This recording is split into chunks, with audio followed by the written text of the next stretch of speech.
to your deductibles and medicine after the fact and all things insurance may not cover. They've set up a crowdsourcing and a crowdfunding site at crowdrise.com/BB33. They've raised already almost $1,300 to help go towards some of those expenses. And I think seeing the mindset that Brian takes into this, how well he's done in the NASCAR Peak Antifreeze series, and how well he's recovered, it's just simply remarkable. It really is inspiring. In fact, he's going to be taking a trip to the Shriners Hospital to kind of talk to kids in a similar situation as an inspiration to show them, look, this is not the end of the world for you. You can still do what you want to do. I think that's really cool that he and Slip Angle Motorsports have put that together and making the best, for sure, of a bad situation. And I've always been a believer, Tim, and I think you're kind of in the same boat. Attitude is 90% of the healing process. Brian Blackford certainly has got the right one heading into this. And on the other side of it, too, we talked about the top 20 trying to lock into this series for 2015. He sits in a pretty comfortable position right now in 13th place, 351 points. Yes, Peter Bennett is back at 318. Yes, it could happen. But right now, Brian Blackford looks pretty comfortable because not only is there a big point gap there, Tony, there are, let's say, another 7 or 8 drivers between them and 21st place if something does happen to Brian Blackford in the next 2 races. But then again, Peter Bennett, Rob Ackley, they're going to have to let it up in order for them to have something to say about Brian Blackford being knocked out of that top 20. Mainstay in the series. Watch him here in the next couple of weeks and watch him overcome adversity as he has the last couple of weeks. We are going to step away for just a few moments' time, and we will reset you with the starting grid for this evening's race at Darlington, round 16 to 17 of the NASCAR Peak Antifreeze Series.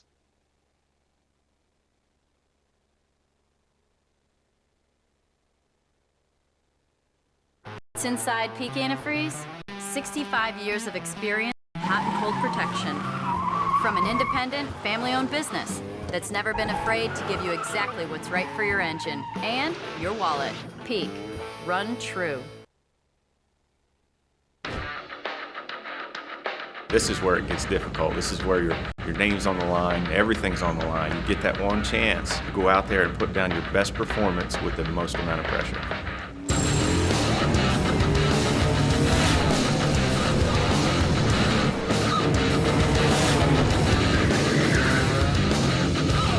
You got to take this race car, this whole new group of people, go to the racetrack, somehow impress them, and oh, by the way, you got to do it now.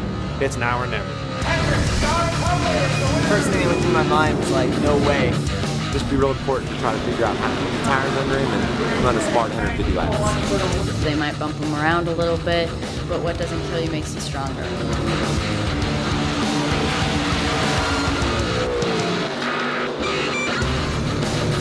Everybody should enter next year's contest because you never know what could happen, man. You can come out here and run top 5 in your first K&N West race. So I'm so psyched right now. This is incredible.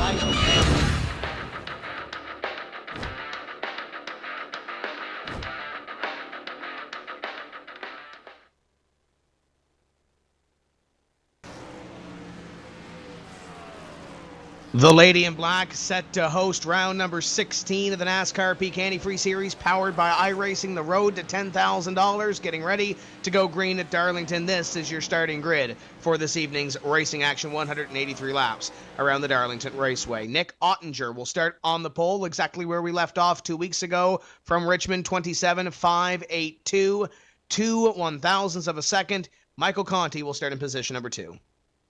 Slip Angle Motorsports occupies row 2 with car 2, Ray Alfala, and his teammate Byron Daly to his outside. Cody Bias will start in 5th to the outside. The bubble driver right now, P20 in points. It's P6 for Kenny Humpy on the grid. Matt Busa starts 7th, and the guy praying for some luck on his part, Chad Lawton, starts 8th. Brian Schoenberg will roll off in position number 9, and completing the top 10, the 82 is Alex Warren. Rob Ackley's 22 rolls in position number 11, and to the outside of him on row 6 is Mitchell Hunt. You got Michael J. Johnson in 13th to the outside, Brian Day in the 4. Trey Eidson's number 6 starts 50th. Chris Overland will begin the evening in the 16th spot. Got P.J. Sturgis in 17th to the outside, Justin Bolton in the 36. Atlanta winner Thomas Lewandowski starts 9th, and last week's runner-up Adam Gilliland starts 20th. You got Brandon Bowie rolling off from 21st. 22nd is the 3 of Brandon Schmidt. Alex Scribner's 5th, Stephen Gilbert's 37 will make up row 12. The last two drivers to take time this evening, Brian Blackford in the 33 to the outside. Landon Harrison, 25th in points, looking for a good run here. And a number of drivers that did not take time making the field include the 41 of Jake Sturgis and Brad Mahar in the 13 in row 14. You got Brandon Chaburko in 29th, and completing your top 30 is Peter Bennett. Danny Hansen's going to need to cash it in with the seg pay for sure. He starts 31st, and Brad Davies rolls 32nd. Completing your field, T-Loff in the 51, Andrew Fash the 3rd, and Brandon Hoff in 35th. We get ready to go racing, and keep in mind your top 2 drivers, or 2 of your top 3, have won here in the last 2 years at Darlington. Nick Ottinger led 173 laps here last year from the pole. Ray Alfala in 2012 led 108 laps from the pole to lead this race to victory. Brad Wright and Josh Berry have also won at this racetrack before in competition for the NASCAR Peak Antifreeze Series powered by iRacing. Pace car is in. Nick Ottinger getting ready to throw the hammer down for the first time, and he is already gone. Green flag flies, and what a flying start for Ottinger. He was on it. Conti and Alfala will fall into line here with Byron Daly in 4th. Seems like the top 4 are really the only ones that were awake on that start. They've already jumped out to a 5-6 car length advantage over the rest of the field. And I think that may be a little bit of a hint as to what Nick Ottinger's got in store for the rest of the night, Tim. I think he's going to be on the wheel, trying to go and trying to make things happen because he realizes what he's got to do. Mike Conti holds his fate in his own hands. Same with, well, Mike Conti's really the only one that does, but Ray Alfala's in the same boat as Nick Ottinger. They need a little bit of misfortune on the part of Conti to really have a shot at it, and when you're running the 2 guys you're racing are either right out your windshield or right in your rearview mirror, that's usually not good for gaining points. Yeah, Nick Ottinger right now got the 1 bonus point for leading a lap. I'm sure Mike Conti and Ray Alfala also thinking that at this point. Keep in mind there's no more of these drop races or throwaway races in the last 4 races of the season. So you look at Ottinger, Conti, Alfala, what you have is what you have. Alfala makes a nice little gain through 1 and 2 on Mike Conti and sucks right up to the number 5 Moto Gaming Cockpit Chevrolet as they go down now into corner number 3. Ottinger holding a fair lead up in front. We got a slow car on the back straightaway as I believe we are still green flag racing. Brian Blackford actually involved in the accident, Tim, in his number 33. It looks like Chris Overland might have been in it as well. But it all started right off of turn number 2, and it's very, very treacherous turn number 2 here at Darlington. Justin Bolton got into Chris Overland, and Bolton bounced it off the fence. Blackford spun to avoid, actually didn't hit anything, just locked it down. So his car is good to go. He'll just restart from the tail. But Overland and Bolton, pretty substantial damage to both of their machines. Overland stomped on the brake coming off of the corner, and I don't know why. If you look at the telemetry on the 47, even before the 36 gets into him, Overland gets on the brakes or something, Tony. Not sure what exactly happened there. The 33 does a pretty good job of sliding around and avoiding the 47. I'm not sure if there was any contact there or not. If not, it was really close. If you watch the replay, you go about cars ahead of Chris Overland. Look at Mitchell Hunt. Hunt bobbled. This shows you just how things can happen here at Darlington. Hunt bobbled coming off turn number 2, caused everybody behind him to check up. Trey Eidson, Brian Day, and PJ Sturgis, and Chris Overland. Well, he checked up as well, and just he checked up at the wrong time, and around that car went. Ultimately, a chain reaction, and somehow it only took a couple of cars and put them in the outside wall. But the lady in black has been free already, and she's already chose a couple of dancing partners for the night. And a tough break for Justin Bolton. Not much that he could have done in that one to keep off of Overland when he did throw the anchor out or let go of the gas pedal, whatever the case may be. Half of the field in the back, though, Tony, coming down onto pit road, about 20th place or so back. Bolton on pit road. Brandon Bowie, Chris Overland, Jake Sturgis, Landon Harrison, all those guys from about 20th on back decided to come down pit road and get service on the race car. And we have seen some green flag runs here before, Tony. Yes, it is a lady in black. Yes, it is a tough racetrack. But when you look at this racetrack, when these guys do get single file and find their own space, we could be in for a long green flag run tonight. And keep in mind, it is a long race. It is 183 laps that we do have to run here tonight. It's a weird phenomenon when you come to Darlington, Tim. You talk about going a green flag run.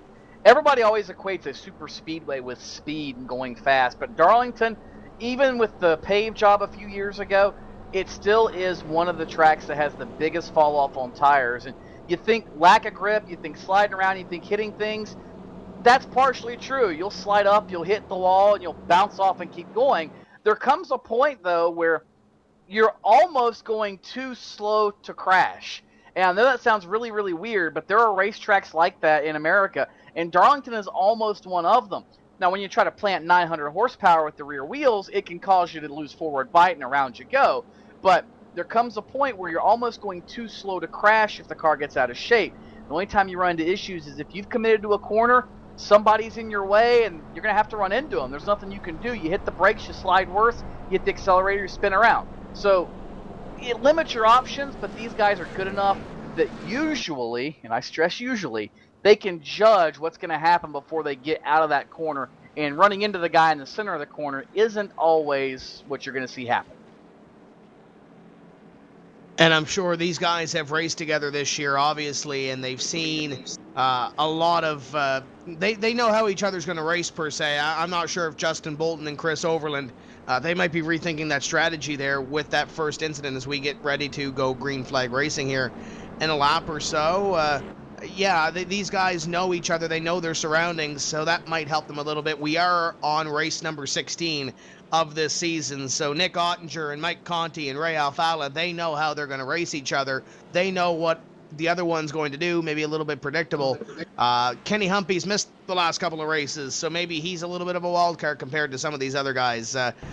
Just think about that as we go through this evening's racing action. 7 laps will be completed when we do take the green flag here. It's Nick Ottinger leading, Mike Conti, Ray Alfala, Byron Daly, and Cody Bias, your top 5. And I know Bias is involved in a point battle here, Tony, amongst his teammates. Adam Gilliland right now, 8th place in points, 390. Cody Bias at 366. And obviously Justin Bolton not starting the way he wanted to at 363. Keep that in mind as we get ready to go back to green flag racing. And Ottinger once again is gone. Green flag flies. We're back underway. The 5 is second. And now the 2 slip angle drivers going side by side at third. Byron Daly is going to give that spot, it looks like, to Ray Alfala. Not the most, most ordinate way of getting into turn 1, but they were able to settle it out and look to him. The entire field, for the most part, single file by the time we get to turn number 2. Shows you again just how narrow this racetrack is and how much of a race where you really have to race the racetrack. Hit your marks, run your race, and don't worry about racing the guy around you, because you will. There's no probably, you will end up in trouble if you do not hit your marks and worry about running your race over the course of all 183 laps. And once these guys get the rhythm set in here, I'm sure we're going to see a lot of green flag racing. You ride on board with Ray Alfala in the main performance sim pedals Ford Fusion, and you can see him work those pedals, or hear him work those pedals through 3 and 4, and trying to get around this racetrack and trying to catch Mike Conti as well in car number 5. It looked like Ray Alfala's car, albeit we only had 3 or 4 laps here on that run, Tony, but it looked like Ray Alfala's car started to get a little bit better compared to the first couple laps on that run. So we'll see if Ray Alfala is set up for the long run once the pressures do come up in those tires and he gets rolling a little bit. Great entry into corner number 3 there for the 2. We saw it at Richmond, Tim, where Ray was good. It was the opposite. Ray was really good in the early, short part of the run, but later in the run, the car just went to junk. And I think maybe he learned from that and chose maybe to take the gamble of setting the car for a long run here today. Being in that championship chase, there's a lot of pressure to get that car right, knowing which trend you've got to set up for and hoping you pick the right one. I wouldn't want to be Ray Alfala right now, trying to make that choice, knowing that you do not control your own destiny. You've got to make the right choice. Mike Conti, if he's off a little bit, yeah, it still would not be preferable to be him, but he can rest assured knowing he's got a little bit of a buffer, whereas Ray Alfala knows he cannot afford to lose anything in the next 2 races. Because those guys in that next race, if there is an opportunity, they may very well go Hail Mary at Homestead. We got 2 and 3 wide racing down the back straightaway here about mid-pack as these guys try to pick up some positions here. We're looking at Brian Blackford right now in position number 26 as he goes side by side with Brandon Chaburko. Just behind them, Brandon Hoff Andrew Fayas try to play chase as these guys going at it into corner. The 48 of Brandon Chaburko going to let off the throttle and almost get into Blackford a little bit there off the corner. There's no almost. He did. Gave him a little shot in the shorts. The Blackford looks like he's going to pull away from Chaburko, and that's going to open the door a little bit further behind them as well for Stephen Gilbert and Brandon Hoff. Maybe try to make something happen. Gilbert in the bottom. Hoff working the top of the racetrack, going to try to motor back by. And tell you what, Brian Blackford, again, we cannot reiterate this enough, doing a great job in his current physical condition. A little bit further up through the field, got some more cars moving forward, including Brandon Schmidt working his way up to 21st, making a pass. And now we're starting to see, Tim, the balance of the cars, the better balanced cars, starting to move forward, starting to get a little more grip, starting to be able to maneuver around the racetrack, including Ray Alfalla. Now he's closed in right on the back bumper of Nick Ottinger. We missed the lead change in the middle of all that. Mike Conti now has gone to the point. And that's one bonus point for the number 5 of Conti. That is big when it comes to the championship chase. The 2 of Ray Alfalla currently in position number 3, and I'm sure licking his chops right now trying to get past these 2 up in the front. Now we'll see if Conti can pull away a little bit over the 05 as the 2 looking at the Rheem Camry for position number 2 as Conti puts about a car length that last lap on the 05 of Nick Ottinger, and it looks like the 5 might be just a little bit better, Tony, on corner exit compared to the 05 where he's really driving it in. And we talk about a narrow racetrack. It's really easy if you get in a battle to miss your mark, and if you miss your mark just by a little bit here, you're in the fence. Yeah, it's very easy to do that, Tim. And in fact, Ray Alfalla now closes right in on the back foot of Nick Ottinger. And, you know, I've noticed the lines. Alfalla tends to be driving a little straighter off the corner. Ottinger seems to be a little freer off the corner, taking more of the arc on exit. And I've got a feeling that's going to come back to haunt Nick Ottinger. He's probably going to see that car go loose on him over the course of this run. Whereas Ray Alfalla, I think, has some forward drive built into his car. He can get it rotated in the center a little bit better, and it looks like he can get back on the gas a little bit better and drive it straight off and hold more throttle to the floor. And if he can get by Ottinger, I think maybe Alfalla could have something for Conti. I think, at least in the way I'm looking at it, Alfalla has the better looking car at the moment, but we'll see what happens when he if he gets out from behind the 05 of Ottinger. Still very, very early in this race, though, as the 2 looks at the 05. This is the completion on lap 18 right here. You're right on the roof of the Ford Fusion of Ray Alfalla on the Camry of the 05 of Ottinger, and you can see that 5 car of Conti getting a little bit smaller and smaller in the windshield and on that roof cam as the 2 of Ray Alfalla. You best believe that he's trying to pick up a position here, just a matter of trying to set up the pass and not disturb anything that might happen between the 05 and the 2 as we complete 19 here. And keep a half eye on the little battle behind them as well as Byron Daly tries to hold off Kenny Humpy. Haven't seen a whole lot of Humpy in the last couple of weeks, Tony, but he's trying to protect a top 20 spot here at the end of the season. Yeah, he worked so hard in the Pro Series to work his way into the NASCAR Peak Antifreeze Series. He wants to not let that have to be his winter plans again to run the Pro Series. He would love nothing more than to have 5 or 6 months off before preparing for Daytona come next season in the NASCAR Peak Antifreeze Series. And if he keeps running like this, top 5, that's not going to be a problem whatsoever. And he's starting to move forward just a little bit. I mean, yeah, he started up inside the top 10 in 6th spot. He's up to 5th, but that Reese Tow Power machine looking pretty racy. So I think Kenny Humpy might be a little motivated to work his way forward as well. And for the most part, everybody else within the top 10 is keeping a little bit of distance between themselves, with the exception of that battle for position number 2, is even though Ottinger almost got him in the fence there in the middle of the corner, the 2 of Ray Alfalla continues to chase him down.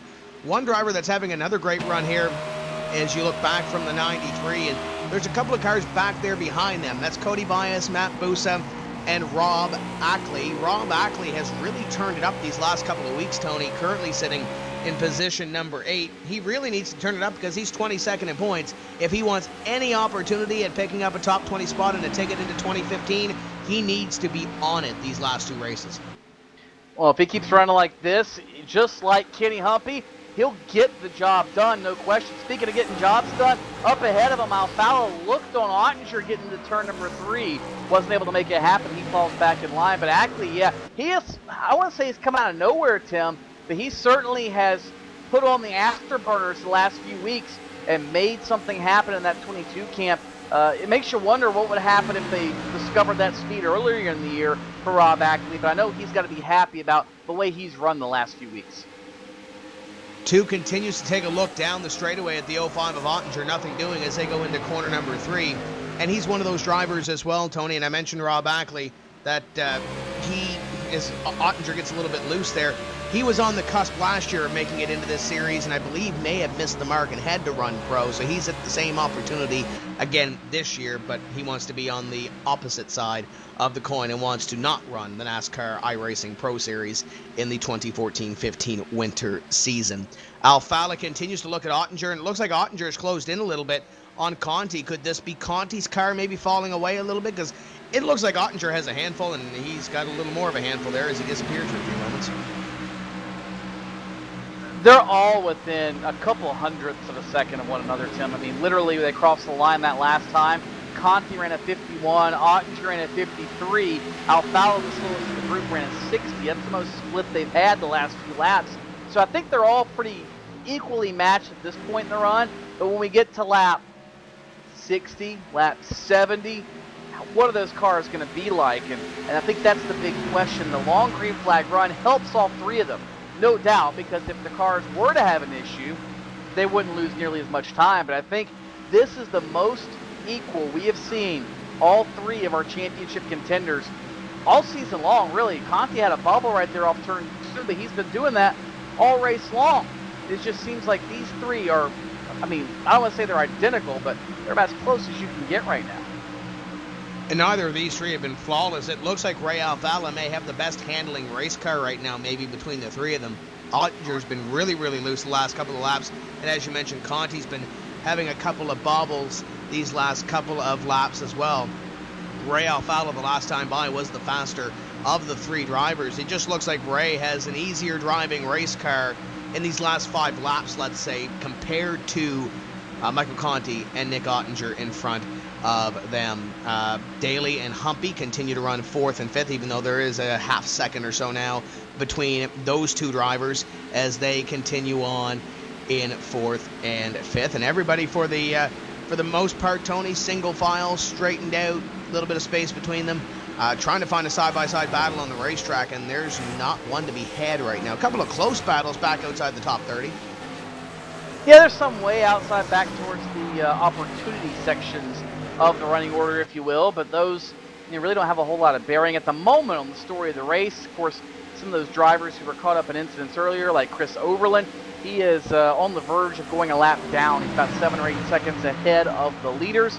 The other drivers who were caught up in the incident earlier, let's see, I'm trying to think who else was in there. Brian Day was in the middle of that deal, so was Mitchell Hunt. Justin Bolton, he's about a half a lap in arrears in his Best Western Chevrolet. So those guys back in the back, not having the greatest of nights so far. But we are watching now this battle for about the 10th spot. Michael Johnson has it. Day is there in the Plan B sales machine, as is Mitchell Hunt. And PJ Sturgis, who made his National Speed Sport television debut this week, won himself a big midget race up in the Northeast and got a little extra TV time. Yeah, PJ Sturgis starting off the season. Had a couple of last place finishes, literally. Finished 43rd the first 2 races, has clawed his way back up to 17th. And it's great to see him having another great run as the 57 looks up on the 19, 4, and 39 for 10th, 11th, and 12th right now. And there's Mitchell Hunt having a great run. He needs one of those. Change for second, Tim, sorry. Nick Ottinger, big slide off turn number 2. Killed his momentum. I thought maybe he was going to eat some safer barrier. Did not. That did allow Ray Alfala, however, to get around him. So move Ray Alfala up to second. Ottinger now back to third. We'll see just how good the 2 car is if he can run down the 5 of Mike Conti. And with that exchange, they lost about a half second between themselves and car number 5. So Ray Alfala going to have to make that back up as the 05 of Ottinger will fall off the pace a little bit. Byron Daly has been passed by Kenny Humpy in position 4 and 5, and Daly falling back a little bit off the pace of Humpy, so it looks like Humpy may have just turned it up a little bit too. Well, too, and just pulled over. You can see the car backfire to indicate he backed out of the throttle. So Byron just let him go. I think he wasn't comfortable running Kenny's pace at this point. We talked about running your own race, hitting your own marks, and trying to race the racetrack. And I think that's exactly what Byron Day is doing right now, is right on board with Ray Alfalla. And last time by, it was a couple of hundredths of a second quicker than Mike Conti. This last time by, same deal, about a third of a tenth. Doesn't sound like much, but after 10 laps or so, that's 0.3 of a second. That's half the gap he's got to make up for that 5 car. Yeah, Alfalla is on the move a little bit right now. As you mentioned last time by, they both turned 28.7, so Alfalla chipping away just a little bit the last time by. Ottinger looked like a little bit loose off corner number 4 that last time by, as Ottinger will close in a little bit on Ray Alfalla compared to Mike Conti. It's a half second now between your top two. Talk to Jordan Hightower, the crew chief for Ray Alfalla and strategist for Landon Harrison.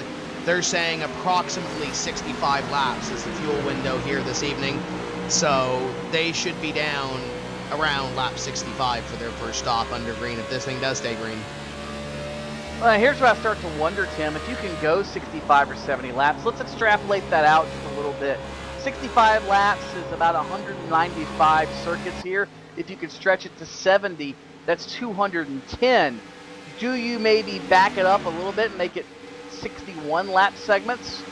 Break the race down evenly? Do you stretch the first 2 to the limit and have a short run at the end? I mean, we've got a little more options as far as pit strategy is concerned than we've had the last few weeks. I mean, you could really do a number on somebody with the right call in the pits here. Well, our race strategist Joe Cortez is not here tonight, so I don't know who we're going to call on. He got fired from that job, that's why. That's probably why. Doing some research somewhere, and we don't have that research. Germany at Oktoberfest. I don't know if that's the kind of research I want my race engineer doing, but nonetheless. Well, he didn't give us the invite to Oktoberfest. Well, he got fired. Why should he? We have a job to do. Yeah, I guess we do, and these guys in the racetrack right now doing a fantastic job as well. The status quo between your top 3, half second back to Conti, or Alfalla to Conti, vice versa. Alfalla Ottinger, half second, and then it's about 3 seconds back to Kenny Humpy.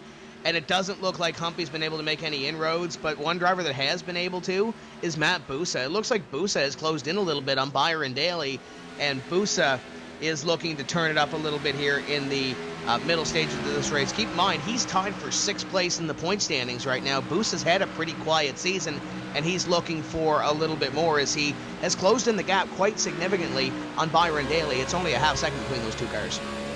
Yeah, it's not a lot of space on the racetrack, and you're right, Tim. Very quiet season for Matt Busa, but he has really impressed this year, just being consistently in the top 10, the top 15, not tearing a lot of equipment up and being there at the end of the year, and it shows in his point standing position at the moment. And obviously runs like this certainly don't hurt the cause by any means. And the next guy immediately behind him on the racetrack is kind of in the same boat. For a while he had a shot, and still mathematically has a shot at the championship entering tonight. That's Chad Lawton. He just moved his way forward ahead of Cody Bias about 2 laps ago, and he's starting to show a little bit of speed on the racetrack too. But Chad Lawton just hasn't quite been to that next level that Ottinger and Conti and Alfalla have been, but still nonetheless a career year for both of those guys, Matt Busa and Chad Lawton in the NASCAR Peak Antifreeze Series. And of course, Matt Busa did make some noise back at the New Hampshire Motor Speedway where he and Alex Warren swapped some paint coming down to the stripe for the win in that one. Alex Warren had a good qualifying effort this evening. The 82 qualified in 10th. He's back to 16th place so right now, running pretty much by himself. He's got about a half second or so between himself and the next driver up in front. We got the 57 car looking as PJ Sturgis looks underneath Brian Day to pick up a spot. That is 11 slides up in front of the number 4. Hello. And will continue on his effort towards Mitchell Hunt in position number 10. But that was a close call there for the 4 and 57. Yeah, Brian Day just looks like that car not handling the way he would want. Remember, he was almost caught up in that opening couple of lap incident that swept up Justin Bolton and Chris Overland and Brian Blackford, where Mitchell Hunt got out of shape. And it seems like since then that Plan B sales car of Brian Day just hasn't quite been 100%. I'm sure when they get to pit road, they will work on it, however, and try to make whatever changes they deem necessary. And Matt Busa has made the pass, and I believe that is Kenny Humpy. Humpy has fallen back 2 positions because I believe Byron Daly also made the move on him. Indeed, he did. Byron Daly up to 4th, and Matt Busa back to position number 5. Humpy will run in position number 6. Tony, I don't know if he hit the wall or not, or something might have happened to that Reese Topower Ford, but he fell 2 spots. Yeah, he came off turn 4 about 2 laps ago, and I don't know if Byron Daly just had that good of a run on him, and then Kenny moved over, but he let Byron Daly go the same way Daly let him go, and then came off turn 2 and did the same exact thing to Matt Busa. So apparently something not up to par on the Kenny Humpy car, and that's bad news for that bunch. They certainly look real forward to this race, and it might be something that is just minor that Kenny needs to adjust. Might be a tire pressure adjustment, might be one of those deals of he feels more comfortable chasing these guys at this point as opposed to being chased. It could be any number of things, because it's real Matt Busa right back in. So maybe a little bit of gamesmanship, or a little bit of racecraft on the part of Kenny Humpy, because now that he's been passed, it doesn't seem like that car is off whatsoever. And you know, when you're looking at locking yourself into the top 20, you'd think, okay, maybe a top 15, top 20 run average in the next 2 races should put me there. But when Rob Ackley is running in 11th place right now, as the 58 looks at the 34, and he'll make the pass on the outside, 34 lets him go. Is Busa coming to pit road here? 34 car heading to pit road and locks it up, almost gets into the fences. He tries to drive it in, but yeah, 34 car on pit road, and this seems to be a bit early. It does seem to be a bit early, Tim. Lap number 47. Let's extrapolate that out a little bit. Let's see, 47. It's going to be 140. It's 100. That's a long way to go. I mean, that's stretching it pretty much to the limit on the next run, and really the next 2 runs. So Matt Busa now has made his bed to lie in. He's done this a couple times. He did it at Atlanta. He did it at other places as well. But they're choosing to short pit on this run to try to get the track position. But Tim, that pretty much, like we said, makes their bed for the rest of the race. They've got to go about 67 laps by rough calculation on each run to make it to the end, and that's a little bit of a stretch, I think. Fresh tires are going to be big here, and I have a feeling we're about to see how big fresh tires can be. We'll see what happens here when Matt Busa gets up to full speed. But Conti, Alfala, Ottinger, your top 3 in this event, and you'd have to believe with Matt Busa obviously pitting, new tires are going to be great, but he's probably forecasting this thing is going to go green for a while.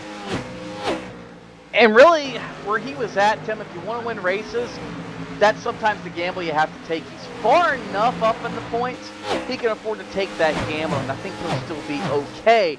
And if this works out for him, he wants a caution as soon as pit stops cycle through.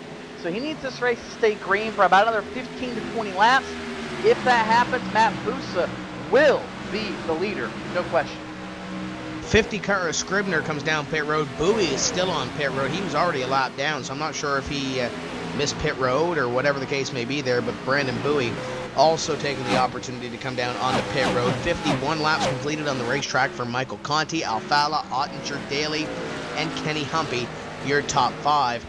Last lap by for the 5 of Mike Conti was a 29.08. Busa should be back on the racetrack right now, and he was a 28.13 the last time by. So yes, a full second or so between new tires and old tires between the 34 and the 5. Tim, and watch this right now. Look at Nick Ottinger, look at Michael Johnson. Johnson's been to pit road with stickers. Just a half a lap, or 2 laps ago, he was a half a straightaway behind Ottinger. Watch with ease. He goes by Ottinger. Now watch him catch Ray Alfala, just the center of the corner. He'll reel in 3, 4, 5 car lengths. That's what tires mean here at Darlington. That's what Matt Busa's been. Like I said, if this cycles through, Matt Busa will be the leader. But as soon as Nick Ottinger gets packed, look, he's headed to pit road now.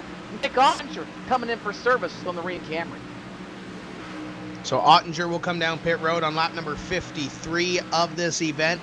And yeah, you saw Michael Johnson there. He's going to get up here and try to unlap himself from Conti, but that's only one of the 2 laps he's down, Tony. they're hoping that this thing does stay green and stays green for a little while, as Ottinger's getting service to his race car right now.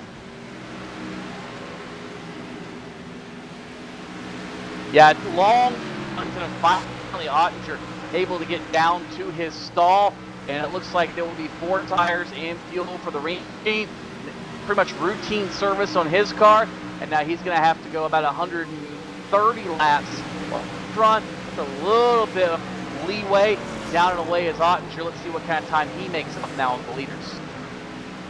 We'll see what happens here as Conti and Alfala stay on the racetrack. It's Nick Ottinger that comes down pit road, and now off of pit road, it looks fairly clean for the 05 Ream Camry.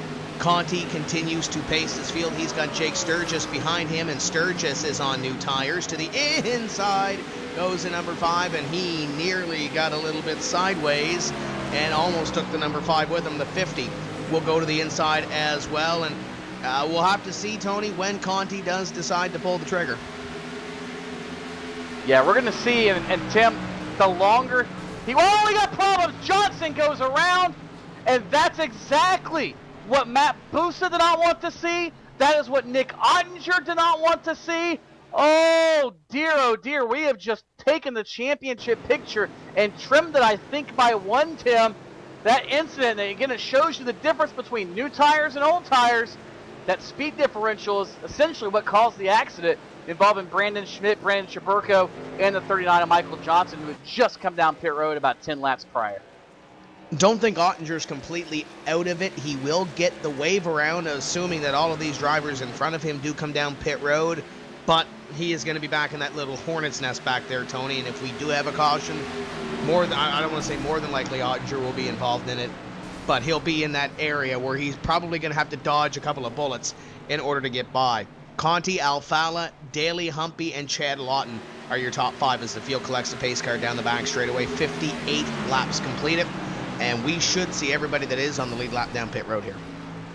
Yeah, there's pretty much no should. We're going to. This falls perfectly in the window of allowing everybody to come down pit road and run this race on one more stop. So well-timed caution for the leaders.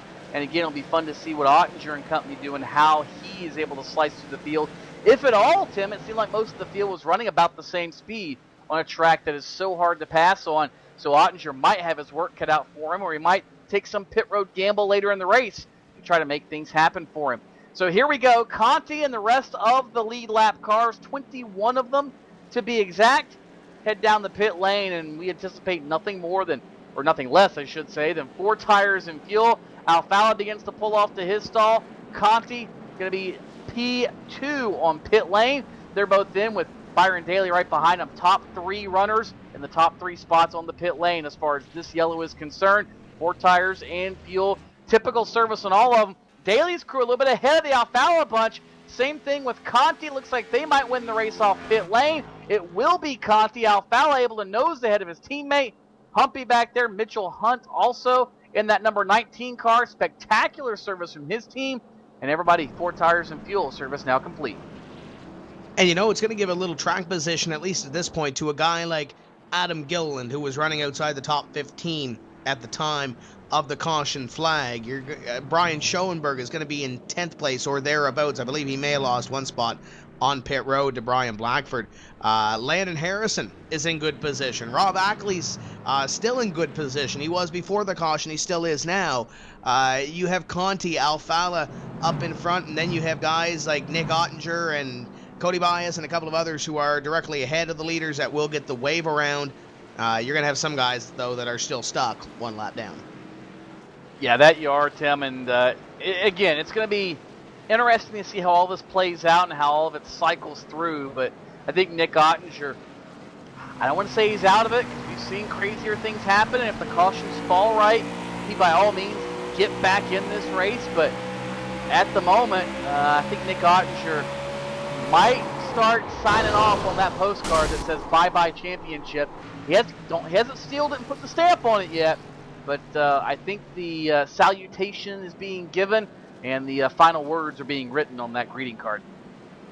Yeah, I wouldn't exactly count Ottinger out now, especially if we do have another green flag run and we do see some guys throw some Hail Marys on some pit stops. Ottinger is among those that are going to get the wave around here. I believe the first one in line may very well be Andrew Fayash III. Check that. No, he is still on the lead lap at the tail end of the line. So you have Danny Hansen that is 1 lap down. Brandon Bowie that is 1 lap down. They were 2 laps down before the caution flag flew.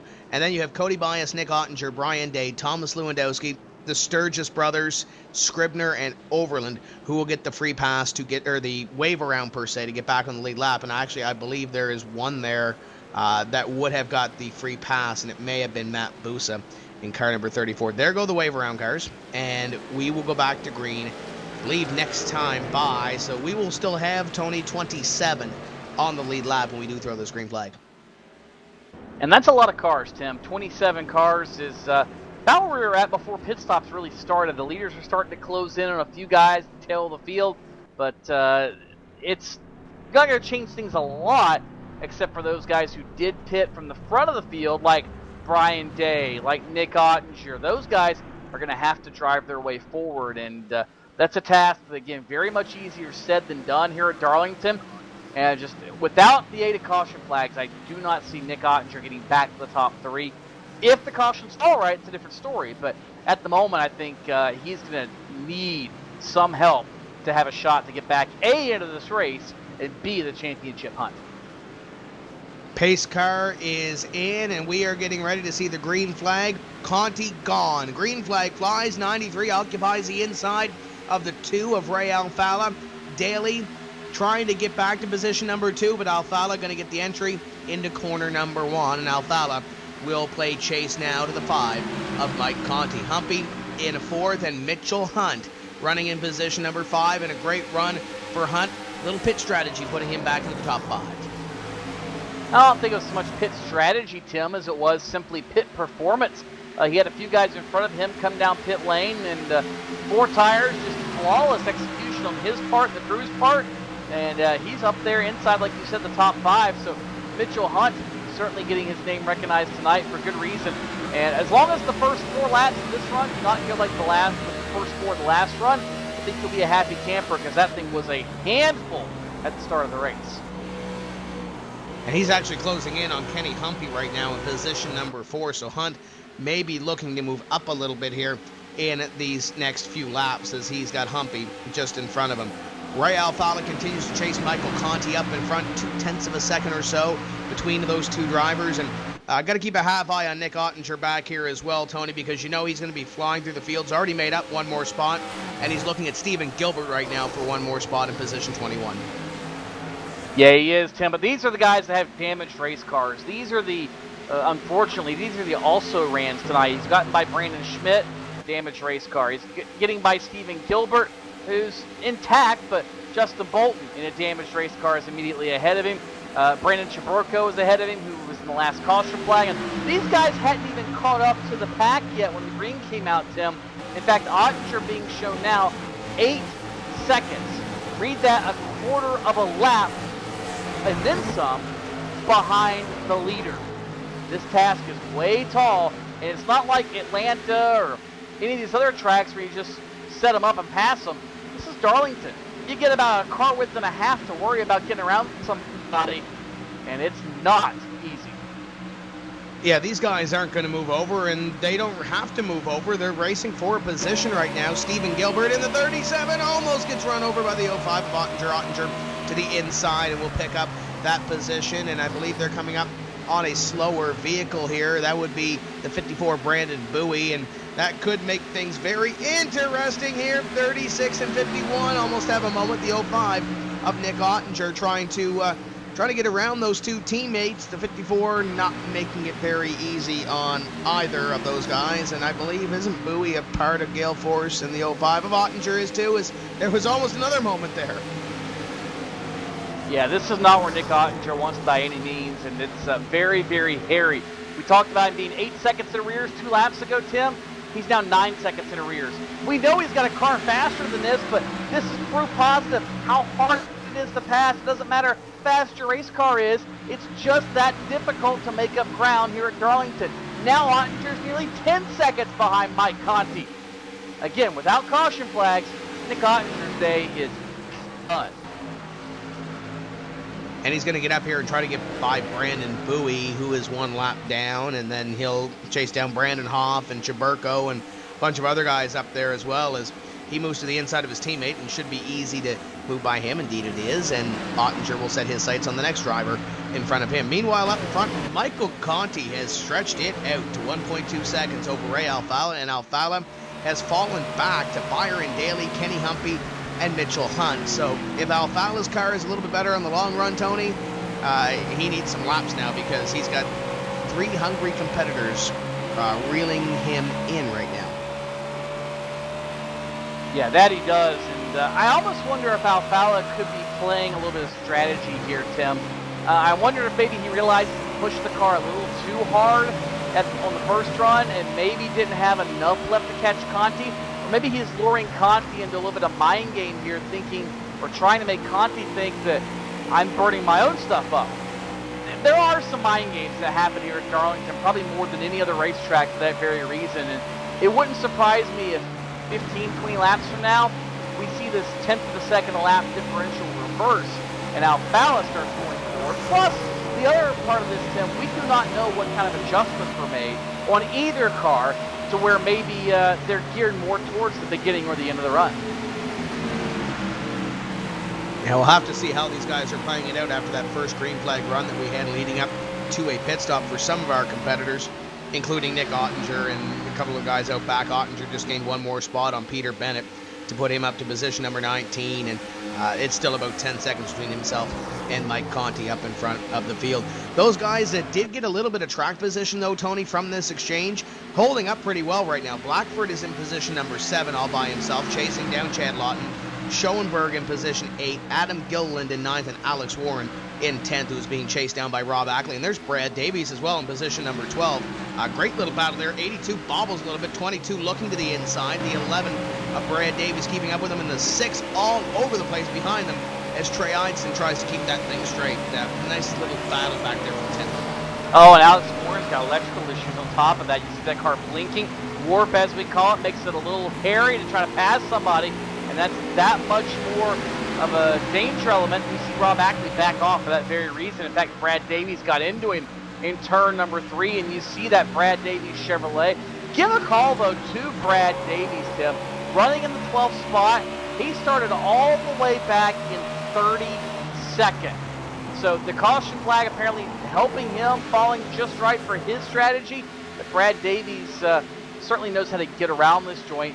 You know, speaking of guys that know how to get around this place, Tim, Mike Conti, the only one of the championship leaders who has not tasted success here at Darlington. Alfala and Ottinger have both won here. So is NASCAR Nationwide Series driver and Junior Motorsports driver Josh Berry. He's won here as well in the NASCAR Peak Antifreeze Series. Mike Conti has not, and that's starting to make me wonder if maybe Ray knows a little extra something that Michael Conti does not. But looking at the stopwatch, I'm starting to think that maybe Conti is showing his hand at this point to where he's 1 to 2 tenths faster per lap. If he's that much faster, Tim, this championship is over at Darlington, because there is no way, well, there's ways, but there's no very realistic way that Alfala and Ottinger can make up those kind of points at Homestead. The 22 and the 11 nearly had a moment down the back straightaway, Tony. The 11 in the fence off corner number 4, and that's not going to help him. 34 up on the back bumper of the number 11. That killed the right side of Brad Davies, number 11. But he almost had a moment with the 22 a few moments ago as well, as Rob Ackley now looks up. Oh, he's in the wall again off corner number 2. Is he number 11? And now there goes the 34 to the inside. I think the Darlington stripe has now become a Darlington tattoo for Brad Davies. He's done more in cosmetic damage, I think, than that 11 car, and he needs to just back off a hair. Not a lot, but just enough to where he can learn what that car's doing now that it's had a couple of encounters with the safer barrier. But yeah, that's the good thing about Darlington, Tim. You slide around so much that a little bit of right side damage doesn't hurt you that badly. You just have to take it a couple steps at a time and realize, okay, this is what I have to do to race this car now with a little bit of damage. And what it did, whether it shifted the rear end, knocked the toe out, whatever, it's drivable. You just kind of have to understand what you've got to do that. Yeah, you're going to have to adjust. 11 and 34 as the 82 checks up. Alex Warren is backing up this field here as he let Rob Ackley by, and now there's about 9 or 10 cars behind him. Alex Warren's got to get moving. They're 3 wide behind them as Cody Bias comes through the middle, and Bias picks up a spot on Landon Harrison and looks at the seg pay, number 32 of Danny Hansen. Yeah, that was a little hairy there. Everybody able to check up. Nick Ottinger's back there at the tail of this, trying to work by Landon Harrison, the number 89 machine. So Ottinger, this is kind of good for him. It allows him to get a bunch of cars together that maybe he can pick off in relative hurry compared to what he's had a little bit earlier. But all these guys all over the racetrack, because they're in dirty air, they're on worn tires. This is a hornet's nest, to say the least. Alex Warren is falling like a stone in a pond right now because he is in the way right now. The 11 car, Brad Davis to the inside. Trey Eidson looking up at the 82, 2 teammates there trying to swap some positions, and it looks like the 6 giving him the benefit of a doubt right now, trying to make sure he gets back into a rhythm, but the 6 is holding up the 32, the 27, the 13, and then that's the 05 of Nick Ottinger in position number 17, looking at Brad for position number 16. So there's a lot of guys here that are on different agendas, guys falling back and guys going to the front as the 13 pulls down, Ottinger up top, and Ottinger will pick up one more spot. Still though, Ottinger back in, what now, 16th, Tim? It's not a long cry for where he was in the top 3, and really, he needs to win this race to have any legitimate shot of doing anything at Homestead, because that guarantees he gains points, as minuscule as it might be on Mike Conti. Ottinger knows what he has to do. He's got to repeat what he did last season and what he did last week, and that is win the race. And really, he needs to lead the most laps, but I think Conti has already just about locked that one up. So Nick Ottinger's really making life difficult on himself. And the sad part is, Tim, all because of an ill-timed caution. The way that was going to work out, Ottinger would probably have cycled out to the lead. Right now, he's cycled back to 16th spot, trying to slice his way forward. But this thing is still far from over, Tony. We're not even to the halfway point of this event. But if this keeps happening right here, 32-27 side by side, these couple of close moments here for Ottinger, one of these close moments is probably going to reach out and bite him at some point, as the 05 is up on the 32 and nearly gets into the wall in between 1 and 2. The Ream Camry looking once again on the 32 of Danny Hansen to try to pick up one more spot, but yes, it's 11 seconds behind. Yes, he's a little bit off sequence, but we are not even to the halfway point of this race. Still got a little ways to work. If he can grab a couple of well-timed cautions, he should be able to be back up here, and maybe he'll have something for Conti. It's still a long way to go. And he needs one right about now, Tim, because we're almost to the point that everybody's been down pit road, and we're getting close to where some of these guys might have to short pit again that were already down pit road. I think in the next 10 to 15 laps, if we get a caution, that's when Ottinger needs it. The thing is, he also is, oh, hello! Danny Hansen gets in the fence in front of him. He's able to work his way by. But Ottinger has to take the same risk if he wants to make up track position against him. He's going to have to short pit. And we saw that bidding last time, but really that's his only real chance of making up a lot of ground in a hurry the way things currently stand without a caution flag.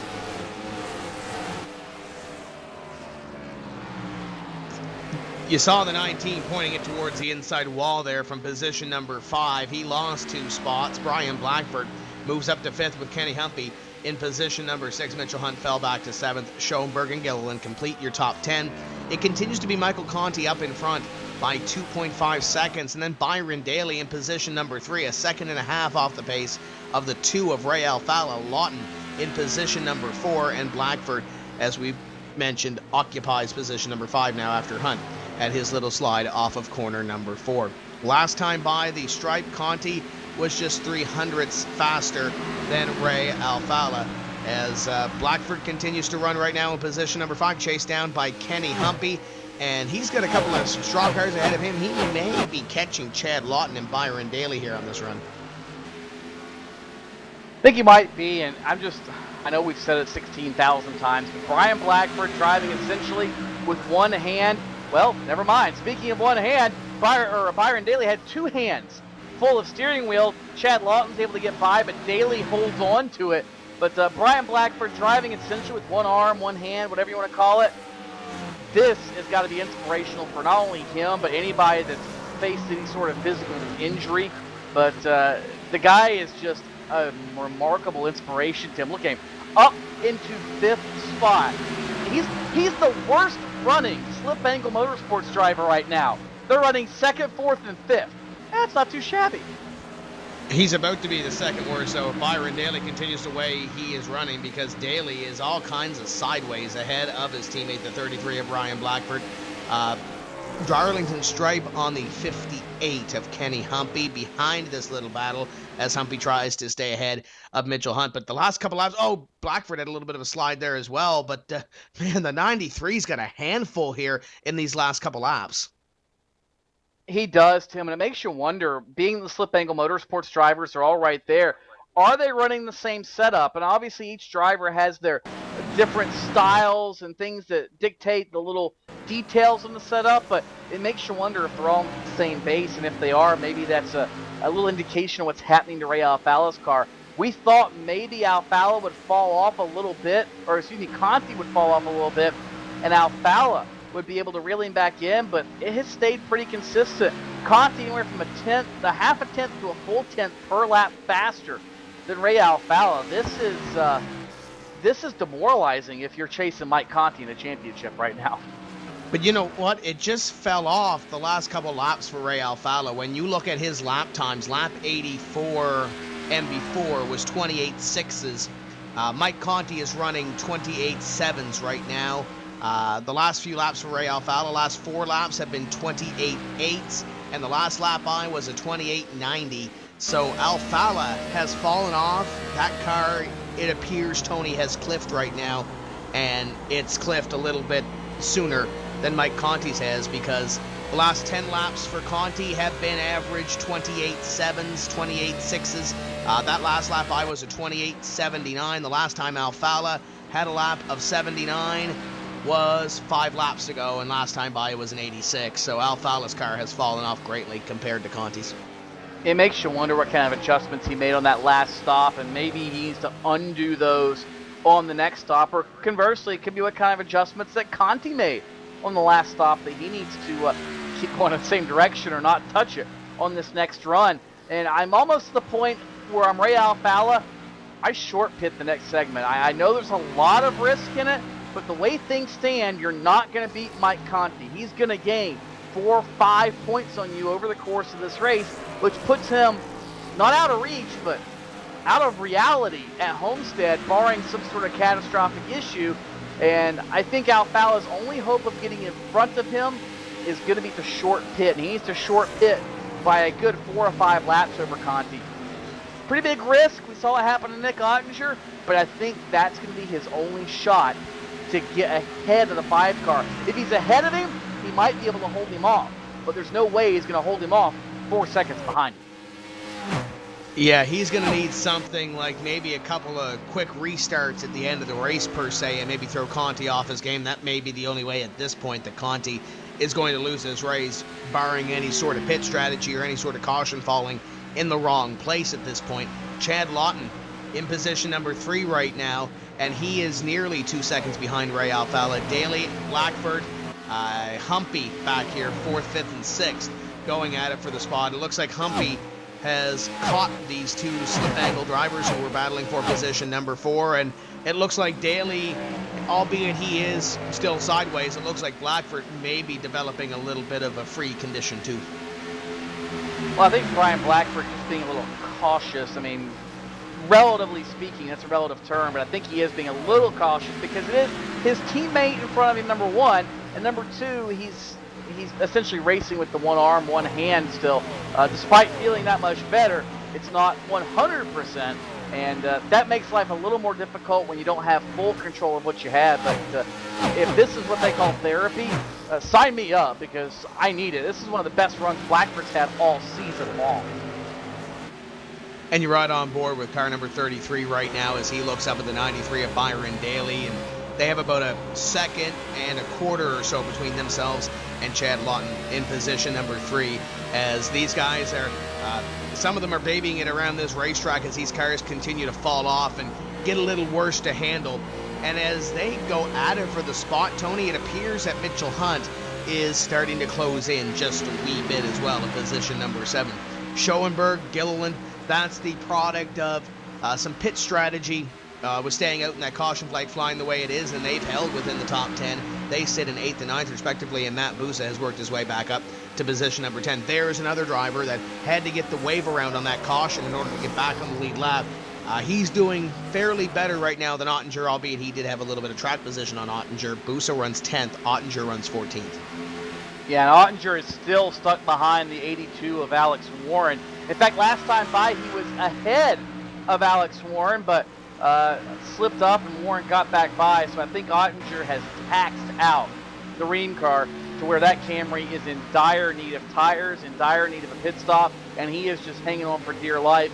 And that's the thing, you get stuck back there in the back, you've got to use the race car up and pray circumstances work to get your track position.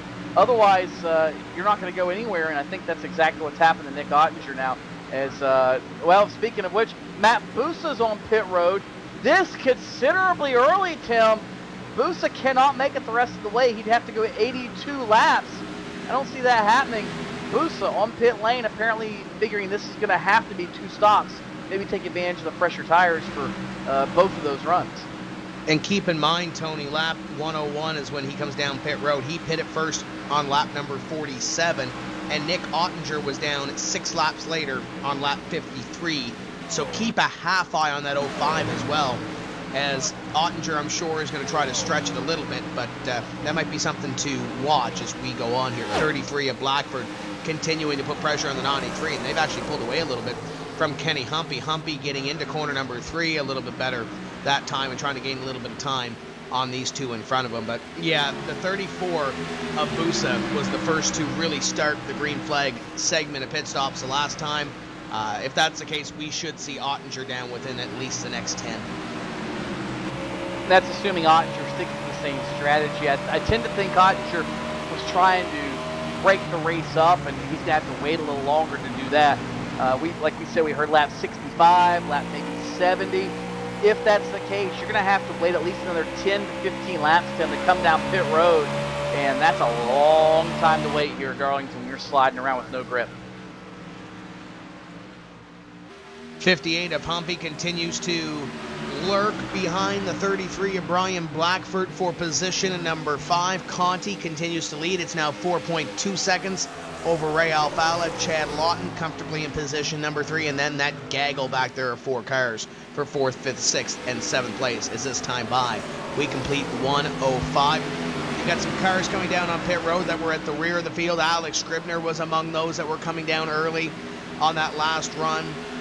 So you got some guys that are starting to peel off now, and Cody Bias, I believe, is one of the next ones that may come down pit road, but he's battling with Brad Davies right now at position number 10. Keep a half eye on Ottinger as well. He just passed Rob Ackley, and Tony, I don't know what happened to Rob Ackley's car, but he's definitely got into the fence with the right-hand side of that thing. Oh yeah, he has made some contact, no doubt, with the safer barrier, and that's a product of racing here at Darlington. You're going to sail it in just a little bit too hot, and no grip, you're going to slide up into the outside wall, and you do that enough, it's going to damage the race car even a little bit. And Rob Ackley trying to wrestle with that machine now and trying to get it under his control. But like you said, Tim, he has fallen back to 14th. Ottinger just working his way by up. Oh, Ottinger, hello! Just about off the farm off turn number 2. Speaking of getting into things, he missed the wall barely, but he had 2 handfuls of steering wheel and a a couple of cheeks full of driving suit, if you will, and Nick Ottinger just about saw his championship hopes go up in a big pile of concrete. And that car, too, all over the racetrack on entry, on exit. I think Nick Ottinger, like you said, Tim, might be heading to pit road because there is nothing left on the 05. And Ottinger has a little bit of time now between himself and Rob Ackley as he pulls away a little bit, albeit that thing looks like a handful. Nearly 5 seconds between Conti and Alfala, and probably will be 5 seconds by the time they come back across the stripe to complete this lap. Lap 109 being worked on the board. Chad Lawton in position 3, and then Byron Daly, Brian Blackford complete your top 5. As we close in on green flag pit stops, there is the completion of 109 on the racetrack, and if these guys can go approximately 60 laps or so, 65 laps or so, Tony, you would need to push it just a little bit further in order to make it on the one stop. Yeah, about lap 120 or so, which is not out of the realm of possibilities. like we said, we've heard 65 to 70, more so in the 65 side of things. So where that caution happened about lap 60, perfect. Just perfect timing for the runs. And if you pit before about lap 115, I don't necessarily see you going the rest of the way. Lap 1, we'll just say lap 113 for the sake of argument, is probably the window you've got to make. And that's slowly getting here, but I would probably try to wait as long as I could within reason. Again, you have to play the benefit of fresh tires versus the risk of getting lapped like we saw Nick Ottinger have happen if the caution comes out.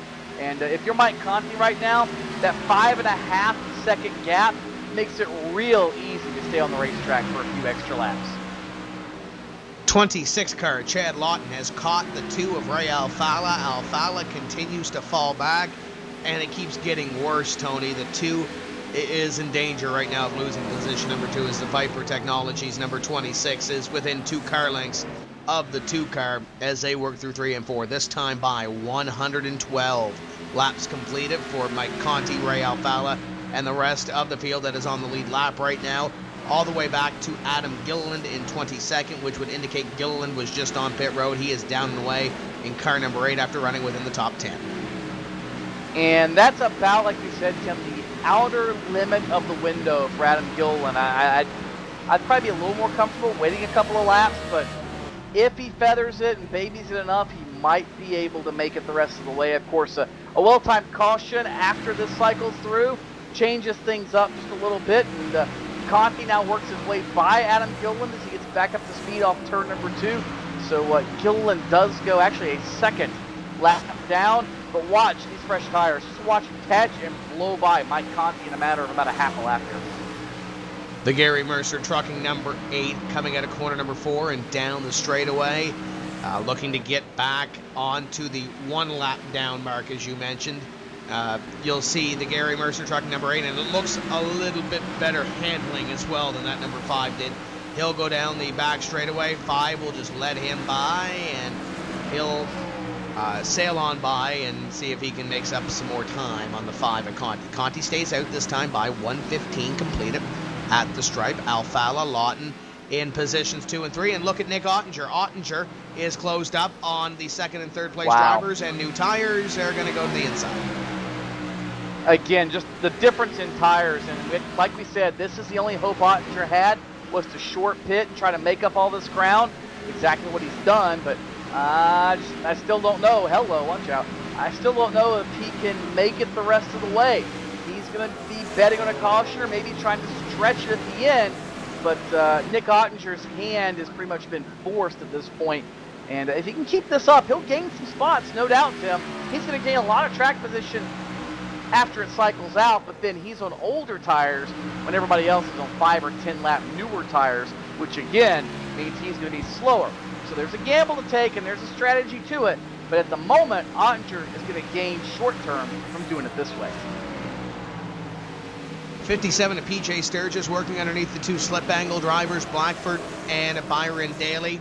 As Lawton coming on to pit road right now, the 26 car will head to pit road. Brian Schoenberg will also join him onto pit road, and some of these guys are struggling right now to handle these race cars. Byron Daly once again a little bit loose. Brian Blackford's got a little bit of damage to the rear end, and as these guys go at it for position, they've got some lockdown cars that are blowing by them. They do, and here comes not only the 26 of Chad Lawton, but Mike Conti on pit road. That's going to hand the lead over to Ray Alfala, but as this cycles out, that means Alfala's going to see a much larger lead up to Mike Conti once everything comes around. No mistakes is going to be the name of the game for the number 5 Sim Pedals and main performance PC team of Michael Conti. 45 miles an hour down the super long pit road on the front stretch here at Darlington. Seems like an eternity. To Mike Conti, it is. The last thing he wants to see now is the yellow flag like bit Nick Ottinger earlier in the race. Team goes around to the right side. It's going to be 4 brand new Goodyear Virtual Racing Eagles and a full tank of virtual Sunoco Racing fuel.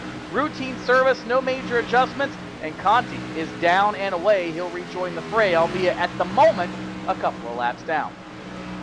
Ray Alfalla has chosen to stay out on the racetrack. Your top 3 are all Slip Angle Motorsports drivers. 50 car is Scribner, going to go to the inside of Alfalla. He will not pit this time by. He'll complete 120 on the racetrack. 50 and 57 going at it as Sturgis moves underneath Scribner. That is a battle for position number 18, as Sturgis will pick it up and now look to put the number 2 in his rearview mirror. The NX number 57 of Sturgis right now 2 laps down and about to be 1 as he goes to the inside of the 2.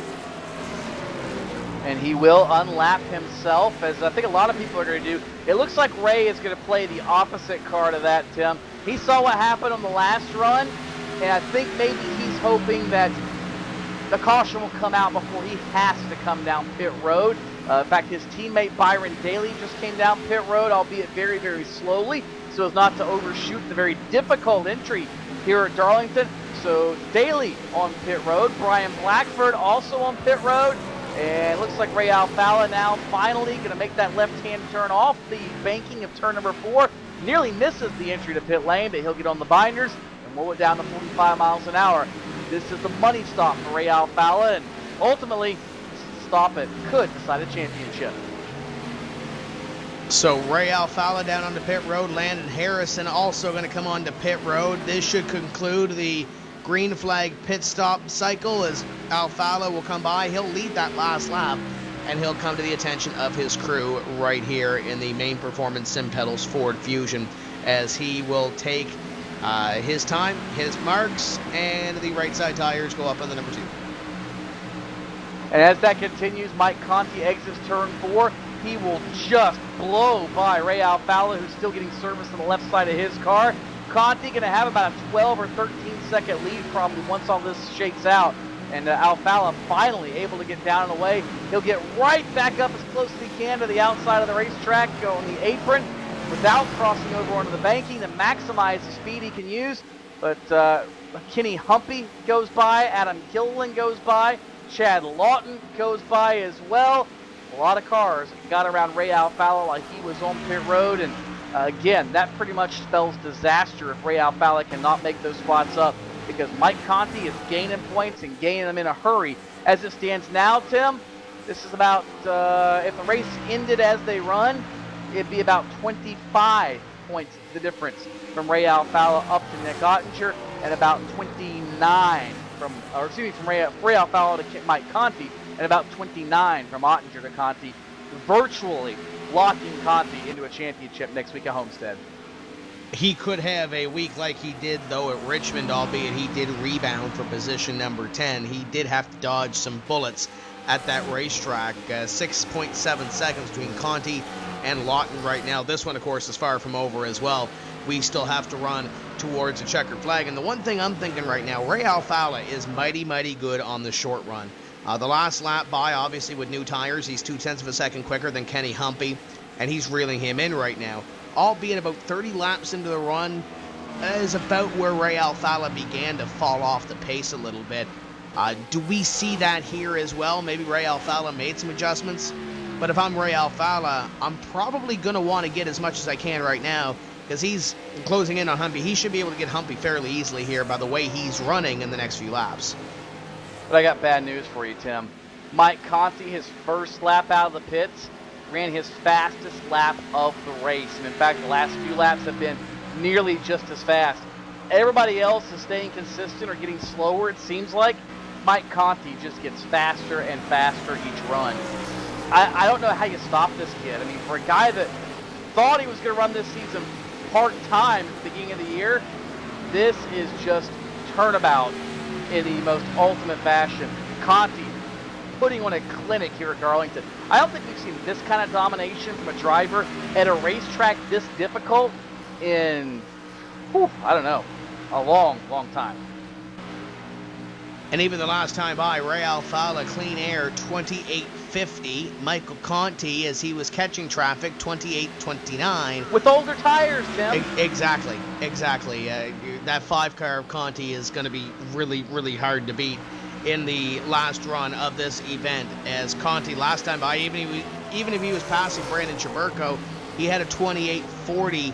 Alfalla the last time by a 28.48, and Conti was in traffic. Yeah, the more we sit here and analyze the scenarios, the worse and worse the news gets for Nick Ottinger and for Ray Alfalla. And the thing is, Mike Conti really hasn't dominated most of the season. He's been consistent, he's been good, but these last, this week obviously, in the last couple races, he's really pouring on the gasoline to the fire. And it makes you wonder how much he's been holding in reserve that he hasn't shown these guys, or maybe they've just simply discovered all this new speed with the recent builds and the recent adjustments to the tire and to the race car itself. Yeah, Conti's continued to improve, and some of these other drivers, give a call out to Adam Gilliland as well. We didn't talk a whole lot about Adam Gilliland this evening. He started in 20th and ran back half of the top 10, and right now he's parlayed a little bit of strategy. He's short pitted compared to some of these other drivers on this field. He's up to position number 3. Had a great run at Richmond, had a great run 2 weeks prior as well. It just seems like Gilliland has really caught fire and up to position 8th in the standings, and he can realistically, if he has a good night, Chris Overland has had a little bit of bad luck tonight as well. He could very well be in contention for a top 5 run in the points if everything goes his way, Tony, in the next 2 races. Yeah, he could, Tim. That's the thing. The championship, as they run, is, I think, almost locked up for Mike Conti. But all those other spots, this is where we see a lot of guys moving and shaking throughout the standings, trying to do what they can to maximize these last couple of races. And, that's probably one of the battles we should watch, is that battle for 20th, 15th, for 10th for that matter. And this week, it's all the guys mired from 5th to 15th instead of 15th to 25th. I mean, it moves every week, but it seems like it's always the same guys right there next to each other. These guys took a pit stop. We are going to take the opportunity to as well and bring you back to the finish. 50 laps to go at Darlington. Don't go away. The NASCAR Peak Antifreeze Series will be back right after this.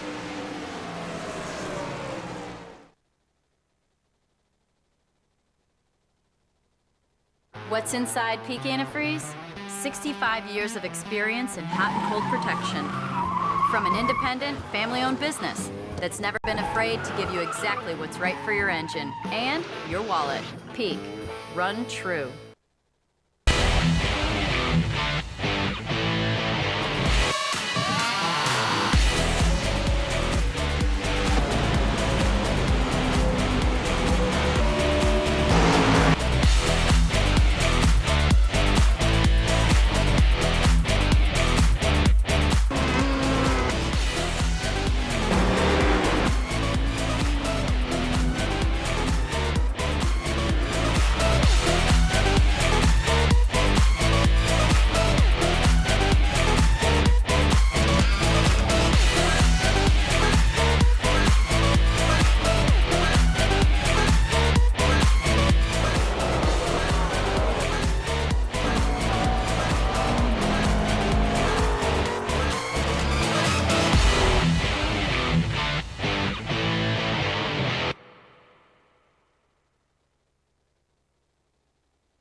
Welcome back to the Darlington Raceway as we continue under green. Your leader continues to be Mike Conti by almost 10 seconds over Chad Lawton. Adam Gilliland runs in position number 3, being chased down by Ray Alfalla, but Alfalla in a little bit of traffic has to get by the 32, Danny Hansen, and will work by to the inside. Humpy will be in position number 5 as he tries to chase down the 2. And Ray's making some ground up, Tim, but again, I think he can maybe get to second. Chad Lawton and Adam Gilliland ahead of him, but that's really about it. I mean, Conti is just, I'm amazed. I mean, at this rate, he's got probably 10th through 17th in front of him within a few seconds. Mike Conti might lap most of this field. There might be 7 or 8 cars left in the lead lap at this rate, Tim. That's unheard of in this series. Literally unheard of to have a car that fast without some sort of crazy scenario like a caution in the middle of pit stops to have that kind of finish. I mean, that is just remarkable. Oh, Gilliland in the fence in the middle of 3 and 4. Just caught that out of the corner of my eye. The 8 car got really, really close up there, and I believe he may have kissed the fence in the middle of 3 and 4 as he was trying to stay ahead of his teammate Justin Bolton as he continues to work around this racetrack, and he's got to get pedaling too because Alfala and Kenny Humpy are coming up.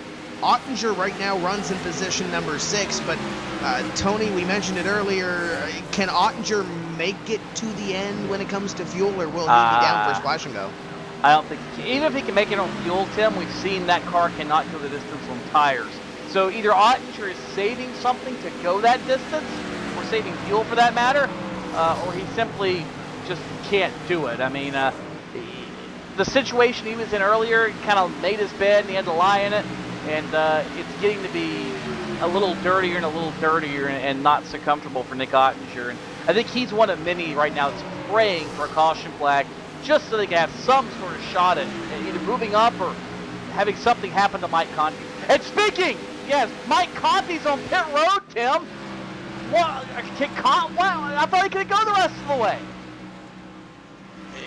Yeah, that surprises me too. We'll have to get in touch with Brandon Hastings, his crew chief, because the 5 car, I don't think he was right behind Rob Ackley when they were coming through 3 and 4, and he just pulls off and comes down to pit road. Your guess is as good as mine right now, Tony. I don't know, Tim. I don't know. I don't know if that's, he was just that close on fuel. They decided to make that gamble and get a couple tires or what, but that basically puts him a lap in arrears from where he was.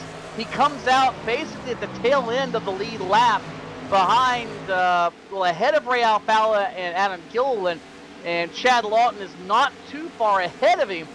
So, but still, that's rather odd.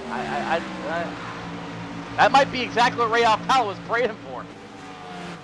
Yeah, and Nick Ottinger right now, even though if he does come down pit road one more time, he's still going to be close to the same strategy as Conti. But, if I'm Ray Alfala, I'm hoping this thing stays green to the end and I can keep all my fenders on it, because this might be a opportunity to gain some points. Lawton is your leader. Lawton's going to lead a lap here and grab a point as well as Alfala makes his way past Adam Gilliland for position number 2. Keep in mind, some of these drivers in between, Tony, if this thing does stay green, will probably have to come down pit road. Conti will still be in a decent position as he puts Andrew Fayash in the rearview mirror. That was a passer position in position number 22.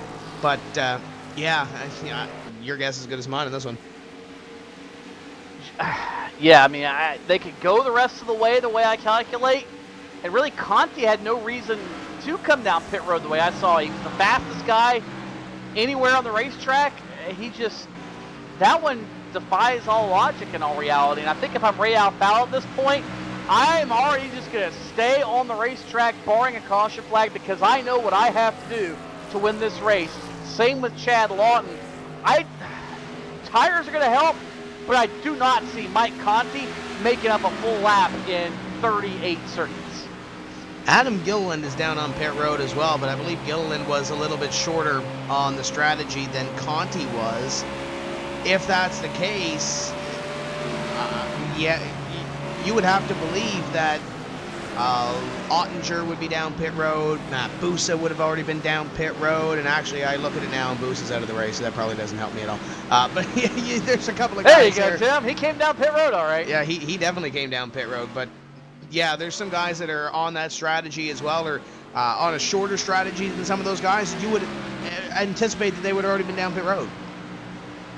Yeah, exactly, Tim. And again, for the life of me, I cannot figure it out.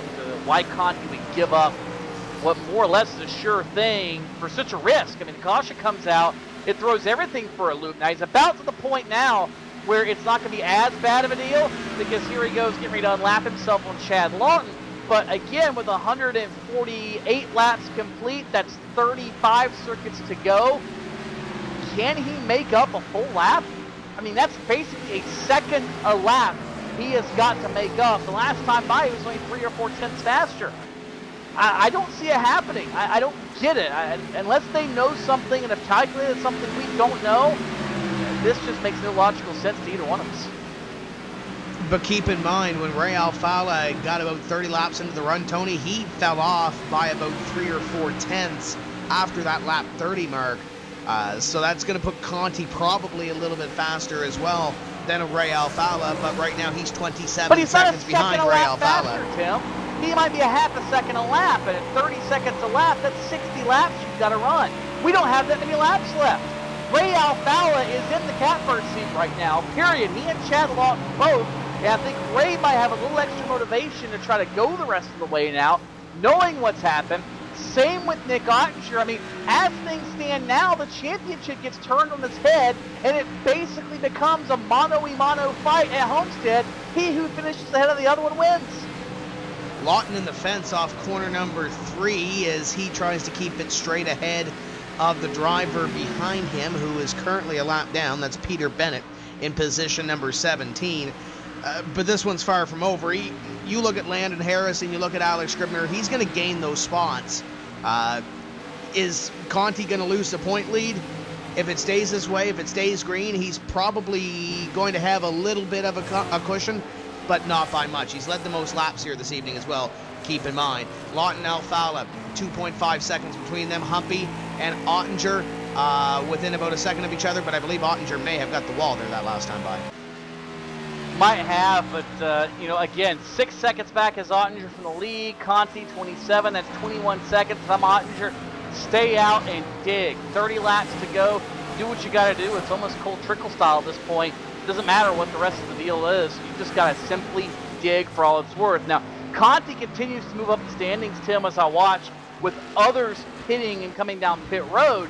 But if I'm Ray Alfala, any victory I can get is a positive, whether that's 3 points, 4 points, 5 points, whatever it is, it's a gain going into Homestead, not a loss. And the more he can gain, the more realistic his chances become a Homestead. And I think Ray knows what he's got to do, and I think it's no secret that Lawton and Alfala both are not going to be down pit road unless we see a caution. Nick Ottinger could be in the same boat, but I don't know if that car is going to be able to stay underneath him that long. That's the big question mark in our mind with him. Brandon Hoff will go behind the 5 of Mike Conti, but if you look at it right now, it's 26 seconds between himself and the leader.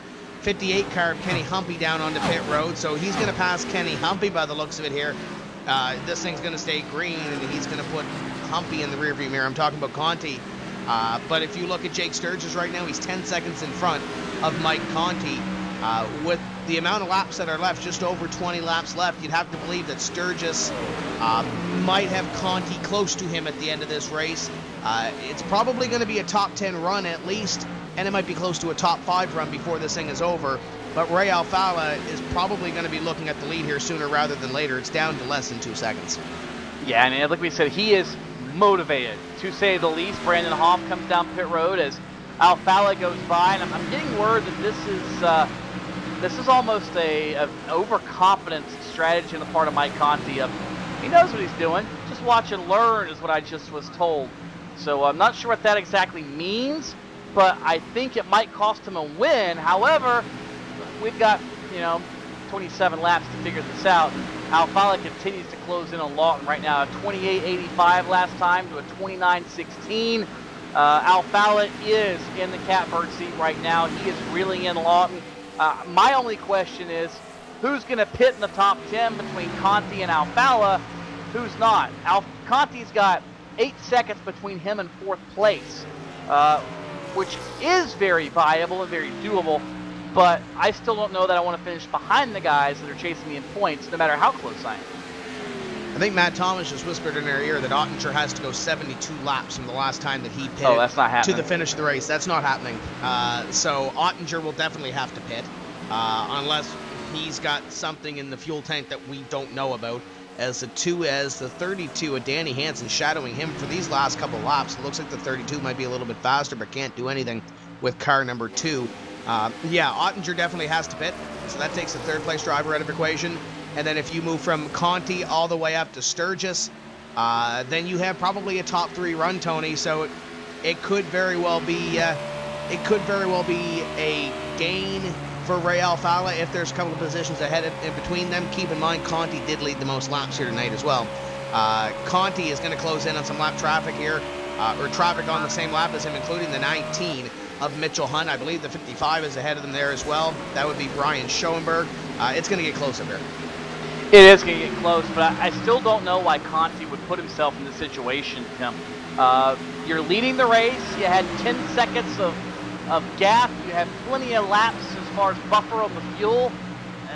Why, when you're the fastest car out there on old tires, why give up the track position to anybody that's going to hit that couldn't be? I don't get it. And best case scenario, the way I look at it right now, he might finish third, best case scenario, and Alfala looks like he is well en route to possibly winning this race. That's not a big shift. It's about a 3 or 4 point shift, which moves it from 17 to 13 or 14, but that's still going the wrong direction if you're Mike Conti, and that's just enough momentum for Ray Alfala as Conti now tries to get by Brian Blackburn. Hello, Blackburn putting up a fight. Remember, his teammate is Alfala, so Blackburn also knows what's on the line right here. He's got to hold Conti up for his teammate, Ray Alfala. Yeah, the 33 of Brian Blackford just ahead of the 5, and I actually just got a little bit of a message from Brandon Hastings. He said that the 5 team could not get the fuel mileage that the rest of these drivers up in front were getting. Wow. So they abandoned ship, and they came down pit road. That was the strategy call on the 5. Oh, Rob Ackley in the fence. Sorry, right ahead of him. That was almost ugly, Tim. And there's 2 positions there for Michael Conti, moves him up to position number 8. So that moves him a little bit closer. So Sturgis is now 5 seconds in front of Mike Conti. He's definitely going to get him. He's definitely going to get Ottinger because he can't make it. It's a matter of Chad Lawton and Ray Alfala, what they can do up in front to stay up there. Can Conti gain 23 seconds in 20 laps? I don't think he can. It might be a 3rd place run for Lawton and Alfala, or for Conti, but behind Lawton and Alfala. I think everybody else in front of him either is going to get passed by Conti or has to pit. Yeah, one of those two, Tim. And I keep looking at lap times, and Conti to get back to the lead is going to need about a second a lap, which means he needs to pick. See, Conti's ran a 28.70 the last time. Alfala ran a 28.90. It's not going to happen, period. And in fact, Alfala's closing in on Chad Lawton. We're at 29.15. 3/4 tenths of a second a lap. You're not going to make up 22 seconds in 20 laps. But like we said, I think the best case scenario for Conti is 3rd place. He cannot win the race by our calculations, the way things are. Best case scenario is 3rd place. And that, I think, is pretty realistic for that matter. As we watch Ray Alfala try to chase down Chad Lawton, they're almost a full lap ahead of Mike Conti. We know Ottinger's got to pit, and then everybody in front of Mike Conti, if they don't have to pit, you're right, Tim, they're going to get passed because there's only about 3 seconds between Conti and 4th place as they stand, as looks like Sturgis and Bias now starting to get a little side-by-side. Byron Daly's back there too, and that's just going to slow him up even more for Conti to close in on him. Cody Bias in car number 27 will make the pass. That is not for position. We'll stress that is 20th place, and that is 1 lap down for Bias. Sturgis on the lead lap. Byron Daly would be for position if he can get up there and pass Jake Sturgis. 05 car of Ottinger on pit road. So 05, there he comes onto pit road for his final stop of the evening, and that will move Sturgis. That battle for 4th and 5th between Sturgis and Daly will move into a 3rd place battle, and Conti will move up into position number 6 as he chases down Brad Davies about 5 car lengths ahead. And that's all single file as Sturgis, Daly, Davies, all right there in front of Michael Conti. Now further up, really, as far as the eye goes, behind this group, Ray Alfala kind of caught in traffic trying to negotiate around Mitchell Hunt, Danny Hansen, Landon Harrison. Chad Lawton has snaked his way through there, and Alfala now just about to clean track to chase down Chad Lawton. He's got, 15 laps to get the job done. Doable. Might be a little difficult, but certainly doable. And if somebody can do it, it would be Ray Alfala. He could become, Tim, the only 2-time winner here at Darlington in the history of the NASCAR Peak Antifreeze Series.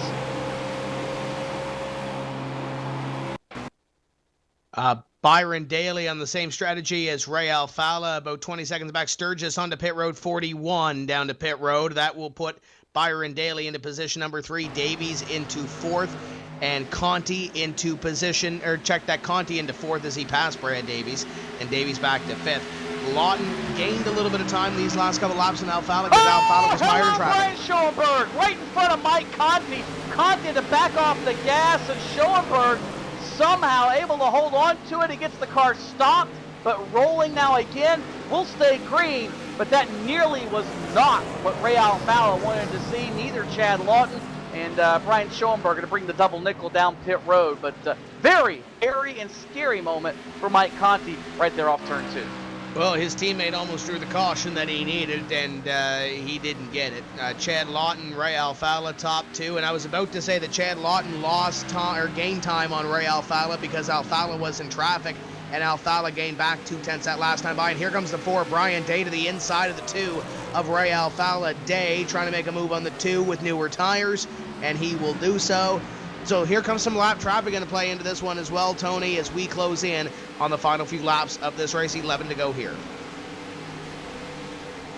11 to go. Alfala lost a little more time, Tim, and he needs, right now, he's got to pick up aim and pick up a little over a 1/10 of a second per lap on Chad Lawton if he wants to win this race. He's done it a few times, but he hasn't done it all race long. Now, Lawton has got to go about 60. Well, never mind. There goes Lawton to pit road. Lawton on the pit lane. That leaves Ray Alfala as the lone man at the front of the field. That puts Michael Conti in a best-case scenario now of second, it looks like. Alfala's going to make this thing work. I almost guarantee you he has no option but to stay on the racetrack, Tim, if he wants to keep the championship hope alive. And it's very, very slim, even at this juncture, for Alfala to do it. 60 laps is doable. 17 seconds, check that over Conti and Daly. I think Ray can push the car home from here. The question is, where does Mike Conti finish, and just how many points does he lose? Is it 1? Is it 2? Is it 3? It's not going to be a lot, but every little bit, as we said, is going to help Ray Alfala. I asked Jordan Hightower, the strategist for Ray Alfala, is Ray going to make it? He responded quickly with, oh yeah. So Ray is definitely going to make it. He's definitely good on fuel. Lawton comes back out on the racetrack. Byron Daly in position number 2 right now with Conti behind him. Now the next question is, Tony, with Byron Daly being the teammate to Ray Alfala, they're on the same strategy. How wide does Byron Daly make his car, knowing that that's an extra point that Ray Alfala can gain on Conti? I know Byron's a team player. I know he's going to do everything he can to help Ray out, but I don't think he's going to go to the realm of dirty. I mean, you got to remember, Byron's not just out there making laps. I mean, he's racing for second. He's racing to tie his career best finish and the best run of the year for the New Intelligence team. So Byron's got a lot to race for himself, as Mike Conti, I think, caught a piece of the wall getting into turn 1. But Byron Daly's not going to go to the realm of dirty to hold Mike Conti off, but even for his own sake, he's going to do everything he can to keep the 5 behind him. And, you know, if this strategy comes out to play, keep in mind as we close in on the finish of this race, Landon Harrison is running in 6th place right now, 25th in the point standings. If he wants any shot at getting in to this NASCAR Peak Antifreeze Series for the 2015 season, Harrison's doing something right now, as he is about to be lapped by Ray Alfala in a few laps' time. But Landon Harrison right now, P6. Great run for that team if it finishes out the way it is. Really would be, Tim. Great run for the 89 bunch. He's had a couple of those this season where it just hasn't quite worked out. And man, what a finish it would be for him if he can make it happen. And look ahead of him, too, for about the umpteenth time tonight, Brian Blackford on the same strategy as Daly and Alfala. Right now in contention for a 5th place finish. That in itself is a huge, just enormous accomplishment for Brian Blackford, and to see his teammates at the moment running 1 and 2, that's got to be even more encouraging. But that battle for second, guess what? The heat is on full blast in the kitchen with 5 to go. Conti is there in the middle of turns 1 and 2. Mike Conti looking at Byron Daly, battle for position number 2. It could very well come down to a point next week at Homestead. This could be the point that could very well decide a championship if it does come down to a very close decision between Alfala and Michael Conti. He is there and is searching on the back bumper of the number 93 as they close in on 4 laps to run into this event. The 5 trying to get by the 93. Daly trying to hold on to second. He's making it wide, Tim. You see Byron starting to mirror drive. He's backing off in the center of the corner. He's trying to foil any sort of run that Mike Conti would get on him. He's trying to be offensive in the defensive department, if that makes any sort of sense. Be preemptive to prevent Conti from getting a run. Back the corner up as much as he can. Right now, he's doing a good job of it, but he's still got 3 laps to get the job done. All this happening 15 seconds behind the leader, Ray Alfalla. Yeah, as they continue to go at it, the Daly-Conti battle, and there might very well be a battle back there. Keep a half eye on Blackford as he tries to chase down Brad Davies in the waning laps of this event. 181 completed here, 2 laps remaining. Ray Alfalla handily out in front of the field. 15 seconds between himself, Byron Daly, and Michael Conti as the Conti-Daly battle comes out of corner number 2. Alfalla crosses the line there. White flag is out on car number 2. Keep the half eye on the battle back there for position number 2 as Conti continues to look underneath the 93. They come to the white flag here. Last lap for the 93 and the 5 as Conti tries to get that second place position. Meanwhile, Ray Alfalla working through 3 and 4. He will come up to the checkered flag here and take his second career victory at the Darlington Raceway for the NASCAR Peak Antifreeze Series powered by iRacing. Alfalla to victory lane. Now it's Byron Daly trying to hold on to P2 and keep Michael Conti at bay and make this thing interesting. Coming down to the Homestead Miami Speedway, the Newtelligence Ford will do it over the 5. So Daly gets second in a great drive ahead of Mike Conti. Brad Davies, it appears, is going to... Davies spins! Head on in the wall. That's going to put him back to about the 6th spot. Brian Blackford will come home in 4th. Landon Harrison, in that effort to get to the top 20, comes home 5th. With Davies, as we mentioned, 6th, backwards across the line. What a race, Tim. What a turn of events at the end of it.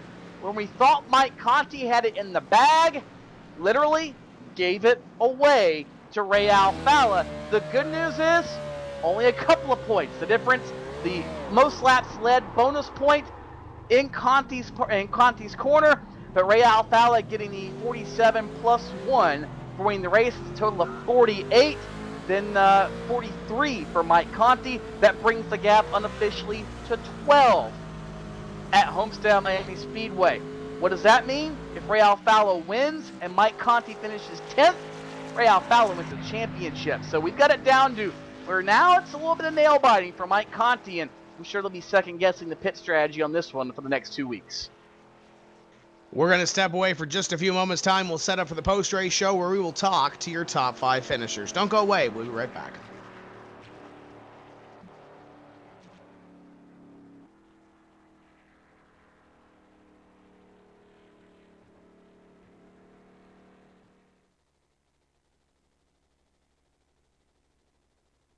What's inside Peak Antifreeze? 65 years of experience in hot and cold protection. From an independent, family-owned business that's never been afraid to give you exactly what's right for your engine and your wallet. Peak. Run true.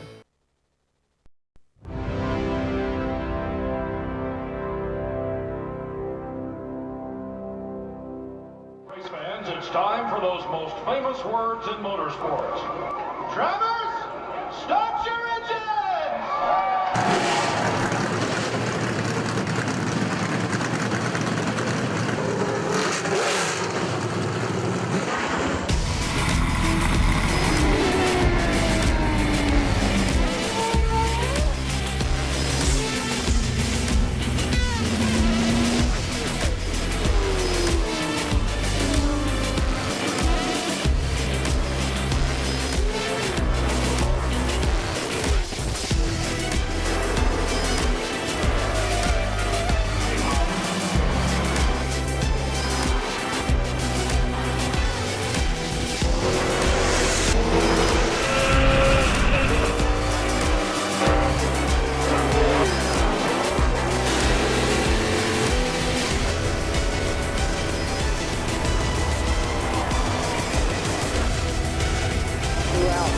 Michael Conti comes up at a corner number 4 to the checkered flag. He wins his first NASCAR race.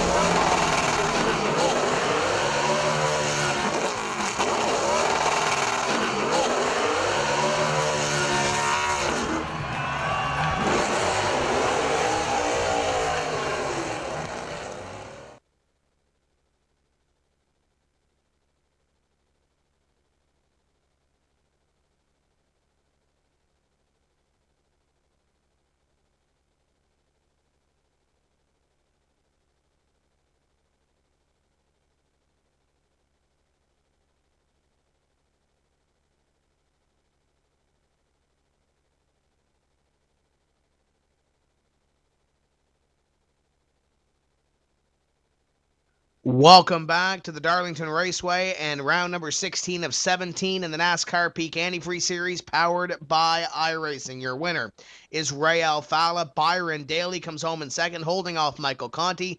Brian Blackford comes home in fourth, with Landon Harrison in fifth. Those are your top 5 drivers on the lead lap. Brad Davies scored on the lead lap in position number 6. He ran out of fuel coming out of corner number 4 to come to the checkered flag.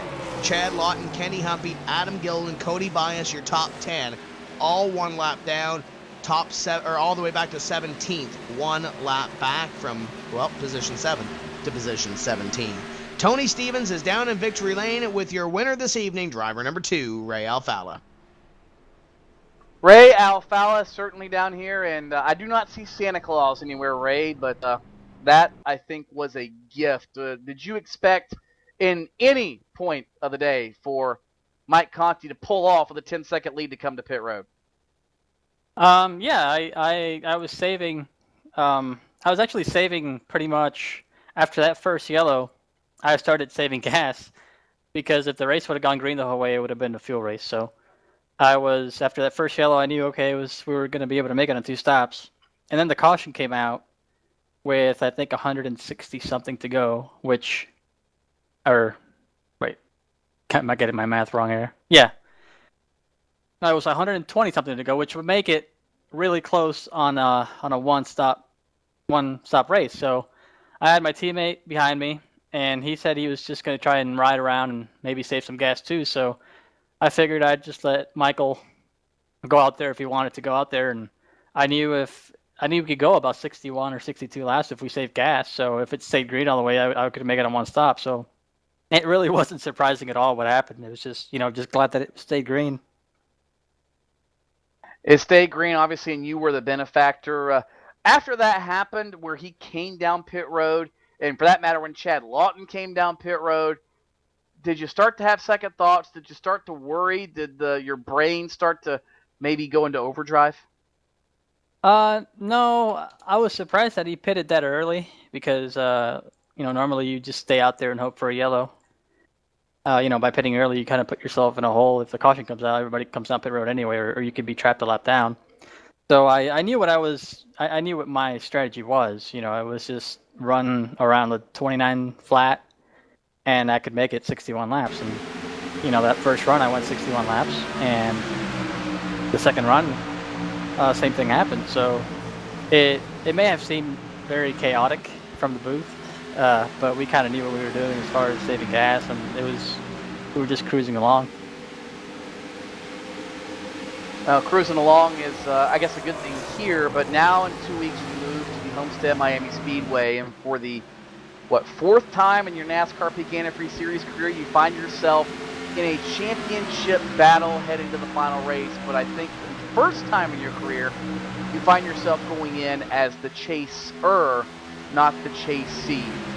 What's on your mind going into that final race, and what do you guys have to do, and what do you have to hope happens for you to claim your 3rd $10,000 check at Homestead?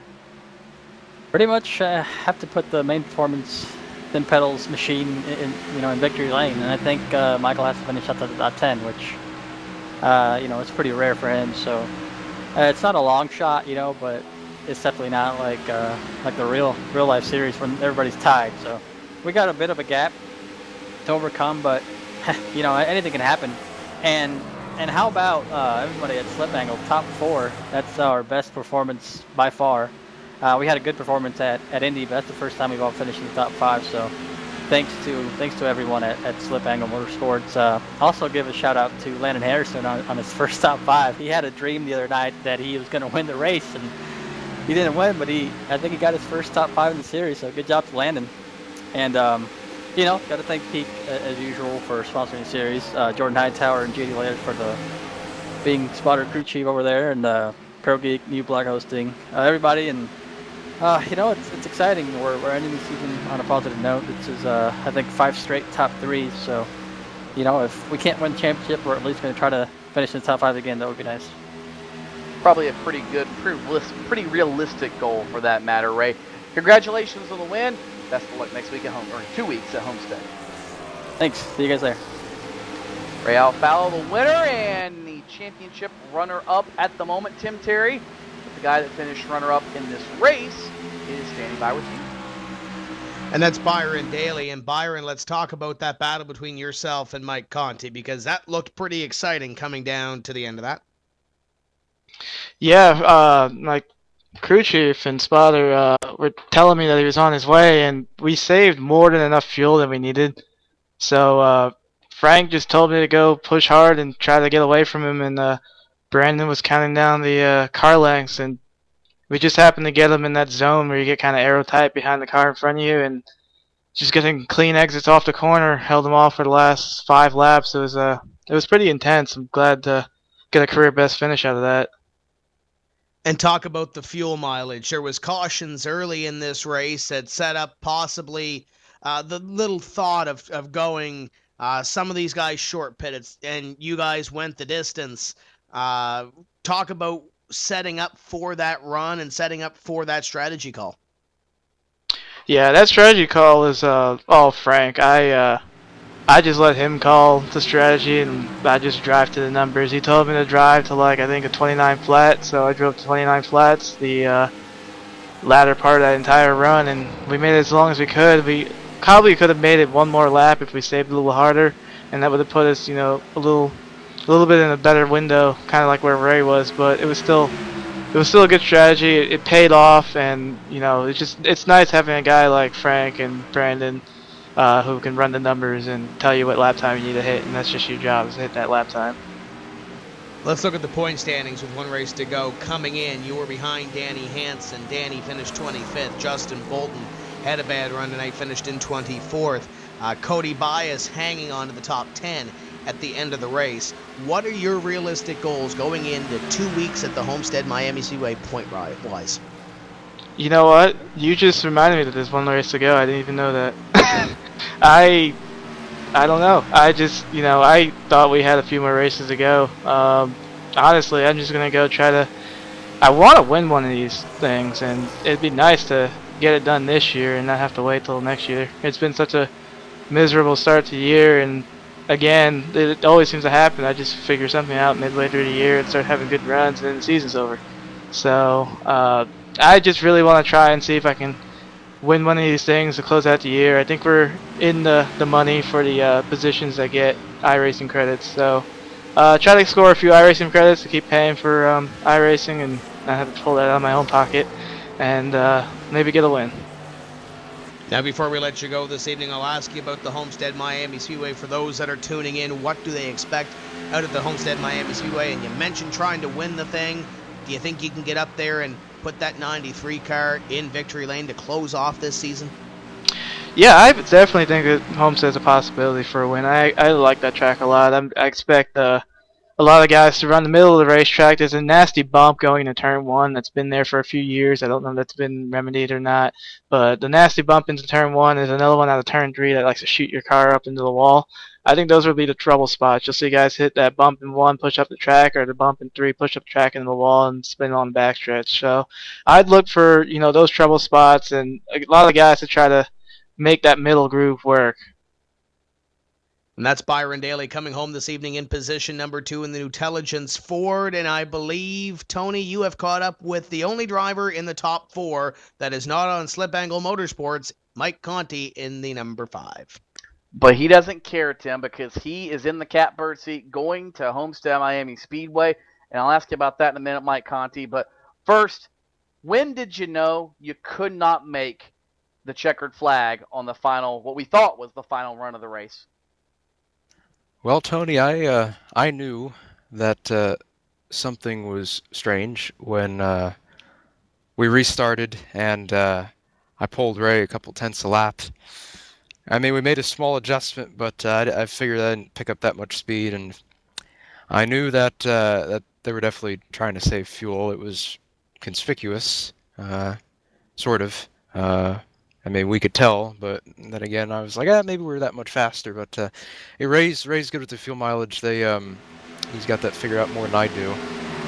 So I didn't want to save fuel. We worked extremely hard this week, especially a couple hours before the race to pretty much revamp the whole setup, and we were good. We were really good. I don't know if we were as fast as Nick, but he got into the wall, and then after that, we were gone. So it was a great night for us in the number 5 main performance PC Sim Pedals Chevy. I'm glad that I can take myself, my team, all my sponsors and supporters into Homestead with a double-digit points lead, and we'll be bringing a similar car next week. Maybe work on fuel mileage a little bit, but I'm glad that we have speed. That's the most important part.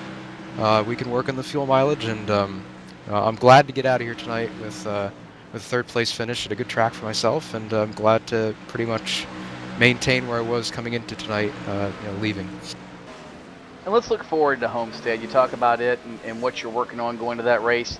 The race itself, points aside, came down to a fuel mileage race last year. Ray Alfalla and Tyler Hudson can tell you all about that. Do you expect the same type of race this year? Is that why the fuel mileage thing is on the forefront of your mind? Or do you think that one's going to unfold a little differently in 2 weeks? Yeah, I'm not sure. We've had a lot of green flag racing this year, a lot of consecutive green flag racing that we haven't seen in years past, and that's definitely shaken up our strategies because, I mean, usually we're, trying to map out the race, with cautions coming into play, and that doesn't happen anymore, which is a testament to everybody in this series and how the talent level has risen to a point in which we can all keep, 30-something cars straight every week and not really wreck for the most part. But Homestead is always a little bit crazier. You got a lot of guys maybe who are leaving the series that don't really have much to lose. They want to get everything they can before they go for good. You got guys that are trying to make the top 20 that might be a little bit further back in the pack, so they're all racing hard. So when you get back with them, it's really crazy. And then you have myself and Ray. I think Nick is still in contention mathematically, so if something catastrophic happens to myself and Ray, he'll be right there. So you're going to have the three of us racing really hard, and I'd be very surprised if we don't have at least 2 or 3 cautions, but who would have thought that we would have went caution-free a couple races and only had 1 caution here tonight. So we'll look back at the last 2 races like we did at Darlington, a little bit better than we did at Darlington. We'll try to predict what happens, map out the strategy according to past trends and such, but what's going to happen is what's going to happen. You really can't look at numbers, for a definite answer to, what we need to do. So we'll just bring a fast car again. I'll keep the fuel mileage in my mind a little bit more and not completely dismiss it like I did tonight, which is honestly what happened. And try not to make an extra pit stop again. I've done that twice now. And the first time was a little bit closer with Tom and I. Tonight wasn't really close at all. Almost got Byron. I was trying my hardest to get that 1 extra point, but he did what he had to do to keep his teammate up there and get him 1 more point. So good on him for doing that. And it'll be a good race next week. I can guarantee that. I hope everybody tunes in to watch. 2 weeks from now, we talk about the race in the championship, Mike. 13 points is the gap. Essentially, you need to finish 8th or better regardless of what Ray Alfalla does. Is that a relief, or does that add some extra pressure to you, knowing what the gap is and what you have to do in order to put your fate in your own hands? It's a gap that I can work with. I'd be lying to you if I told you that with about 75 to go before I knew how all the fuel stuff was going to work out. I was thinking, having a 23-point lead going into Homestead is going to be very relaxing. I can kick back and just not really have to worry about too much and just go in there and see what happens. But 13 points closer. 8th place shouldn't be hard to do for us. I think the last handful of mile and a halves we've been top 5. Richmond was a monstrosity, as you saw. Everybody saw watching. That was an absolute embarrassment for everybody at J-Show. So we didn't let that happen again. We turned it around and had a good finish tonight. And I'm sure we're going to do that next week. We worked hard for Darlington, but $10,000 on the line and everything else that comes with this championship, we're going to put extra work in next week and go head to head with Ray. I was runner-up to him a couple of years ago, and that was my rookie season. So that was I want to make sure it's not a fluke, and I think I've proven that this year with what I've done in this series. And we've had a great year, and I'm glad that I can do that for all my sponsors, the Butto and Sim Pedals and Main Performance PC, Speed 77, Race Chaser, JDR Graphics, DRCRL, the whole laundry list of people that make this happen. I'm glad that they came on board this year. As has been documented, I thought I was running a part-time schedule, but to do that, I'd have to skip Homestead, and well, that wouldn't be very smart now, would it? So I'll be at Homestead next week. It's a full-time schedule for me this year, and I'm hoping at the end of that race next week I can come up here and give an interview as the 2014 NPAS champion. So we'll see what happens, Tony. But the way we've been running, I think we're going to be okay next week. Well, we'll be here to find out. That's Mike Conti, finishes 3rd here tonight and takes a 13-point gap into the season finale at Homestead Miami Speedway. Tim Terry's got somebody else, I think, that finished inside the top 5. And I believe it may be a first career top 5 finish for Landon Harrison, driving in the number 89 car. Landon, let's talk about that fuel mileage run to 5th. Boy, I tell you what, Tim, I couldn't wait for those checkered flags to wave there at the end. But yeah, we got that caution there at it was like lap 55, lap 56, somewhere in there. But I was like, guys, I think we can make it on fuel mileage here. So I was, when the green flag fell, I went out to saving fuel and just we got lucky that no cautions came out in the last 70, or it was longer than that, 130, 140 laps, and yeah, we barely made it to the end. I got to thank Brad Davies for having some issues there at the last corner. I was able to nab 5th, and yeah, Tim, I think it's my first top 5. Man, I've been missing out from these post-race interviews. Yeah, what'd you think when you saw Brad Davies crossways off corner 4 coming to the checker? Oh, I was, leaning and nudging in the seat, like trying to urge my car forward faster. I was trying to get by that spinning 11 car, and just, boy, I thought, like last couple laps, I thought, man, I came this close to getting my first top 5 at Darlington, but just look what happened, coming out the last corner there, 11 cars spinning on the apron. It's like, come on! We finally got it. Now, I know you've been trying to inch away and get closer to that top 20 mark because I know you've had a couple of tough runs this season. You still got a little work to do. Is it capable of getting 27 points on Peter Bennett in this next race coming up in Homestead? Well, like I'd say anything's possible, but like coming into this race, I knew it was pretty much a long shot. I think I was like 50-something back whenever I looked at the points before Darlington. But I didn't expect to have the run I did tonight either, so you never know. If I don't mean to wish bad luck on other people, but we're definitely on the outside looking in, but it's definitely possible. But I'm pretty much content at this point that I'm going to be relegated back to pro, so you'll be seeing more of me if PSR TV does those races. And what would be the prospects looking forward at running pro? Because you've been inside that NASCAR iRacing Pro Series before. It really is a grind for 12 weeks trying to get back into this NASCAR Peak Antifreeze Series, isn't it? Yeah, I think my odds for having better finishes are probably better in pro, but it's just I just feel kind of bad that I don't know if it's just I know it's partly because of my performance and maybe a little bit of luck on track. It's just I feel kind of bad that I can't make the top 20 and move on to DWC next year without having to go back to pro, but I guess it gives me more experience on track and making more setups and stuff like that. So I don't know, just at this point, I think it's going to be likely I'll be on pro and I'll just have to deal with it and try to rack up as many points as I can and get back into DWC next year. Before we let you go this evening, I know you have a great race strategist that helps you through these races. How good is Jordan Hightower? Oh, Tim, let me tell you guys out there who's listening, Jordan Hightower is the best race strategist ever. Like, if he's not in the pit box when I start the engine, it's just, man, I feel empty inside. Like half my heart's missing. But it's not only him though. We got, on occasion we got Harrison Weidlitz up there. We got JD Laird up there. Got to plug in JDR Graphics. Need an awesome paint scheme, go to JD, and like he painted my car tonight. And if you look on the track there, it looks pretty stellar. And gotta thank Slip Angle had some setup help tonight. And even if the field mileage didn't work out the way that it did in the end, I think that I would have had a solid finish. Not a top 10 maybe, but I was, I think somewhere around 15th. I was banging on that door. But let's see, did I miss anybody else? I got to thank CXC Simulations. Thank Tim's Corner. Tim, you're on the card. I think that's about it. And there's Landon Harrison, a very happy Landon Harrison, coming home in position number 5 this evening. And Tony, I don't think you get any happier than that, but I know you're standing beside a driver that is pretty happy right about now.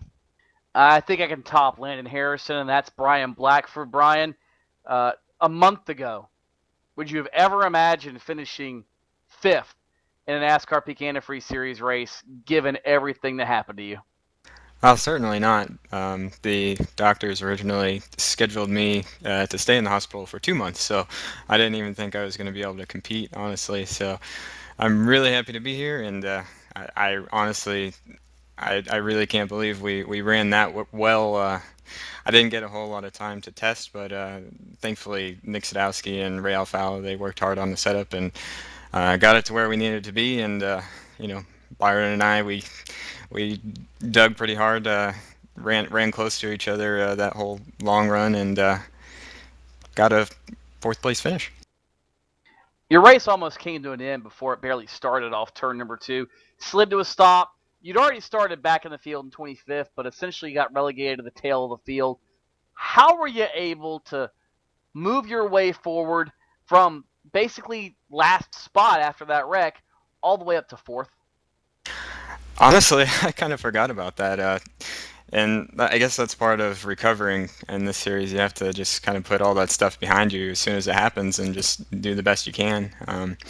I just kind of put that out of my mind, and it really didn't seem to affect the car too much. It was kind of square on the rear bumper, so we just made sure to not hit anything else and continued on our way. But there's bound to be bad things to happen to you in this series, and it's just a matter of dealing with bad circumstances sometimes. I know you guys have got a new driver coach coming on at Slip Angle Motorsports, Jay Beasley, the NASCAR K&N Pro Series driver for Rev Racing. You're going into the season finale at Homestead. You've got a shot at even finishing inside the top 10 in points, which in and of itself is pretty miraculous. What do you expect to come out of Homestead in 2 weeks? Well, we're definitely locked in for next year, and about a month ago, if you told me that, I'd be pretty happy. I didn't think that we'd have a shot at it, so we're locked in for next year, definitely, and I couldn't be happier about that. I definitely want to get to the top 10 in points. I haven't done that since the inaugural season in 2010, so it'd be great to be able to do that. I don't want to knock Byron out to do it, so I think I'll have to try to knock somebody else out, because I know Byron will be pretty fast at Homestead. So, looking forward to that race, and I think we can run well. We'll try to help Ray as much as we can to make sure he gets his 3rd championship, and we'll see how it goes. Well, best of luck to you, and again, what an inspiration you certainly are. That is Brian Blackford, finishes 5th, or check that, 4th here tonight at the Darlington Raceway. And Tim, what a race this was, between pit strategy, surprises, inspirations, you name it. I've never seen a 1 caution race at Darlington be so exciting. And coming down to the final few laps of this season when we go into Homestead next week, yes, not only is Ray Alfala going for a championship, you've got a gaggle of drivers that are going for a top 20 position. Rob Ackley sits at 341 points and 22nd place unofficially. Alex Warren in 13th sits at 371. There are 30 points between those drivers. There are going to be some drivers in 2 weeks that are going to be disappointed. They have to go through the NASCAR iRacing.com Pro Series. This one is going to go down to the wire. It's going to be pretty exciting. You're going to want to be here in 2 weeks' time when we go racing at the Homestead Miami Speedway to close off this 2014 NASCAR iRacing, or the Peak Antifreeze Series powered by iRacing. This is going to be exciting. Michael Conti going for his first championship. Ray Alfala trying to climb the top once again. It's going to be great. Join us here on iRacing Live, PSR TV, and all of our affiliates. So for everybody here at iRacing Live, Ian Bushing, Matt Thomas for pushing all those buttons, and all their staff for getting us on the air, Chuck Johnson, Tony Stevens, my name is Tim Terry. We will see you in 2 weeks' time when we say let's go racing from the Homestead Miami Speedway. Keep the hammer down, and we'll see you at the track.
What's inside Peak Antifreeze?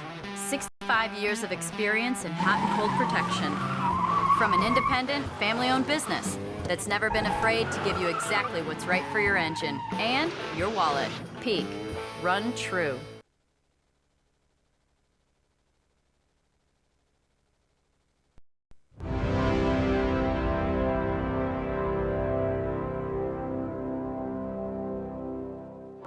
It's time for those most famous words in motorsports. Drivers, start your engines!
checkered flag, he wins his first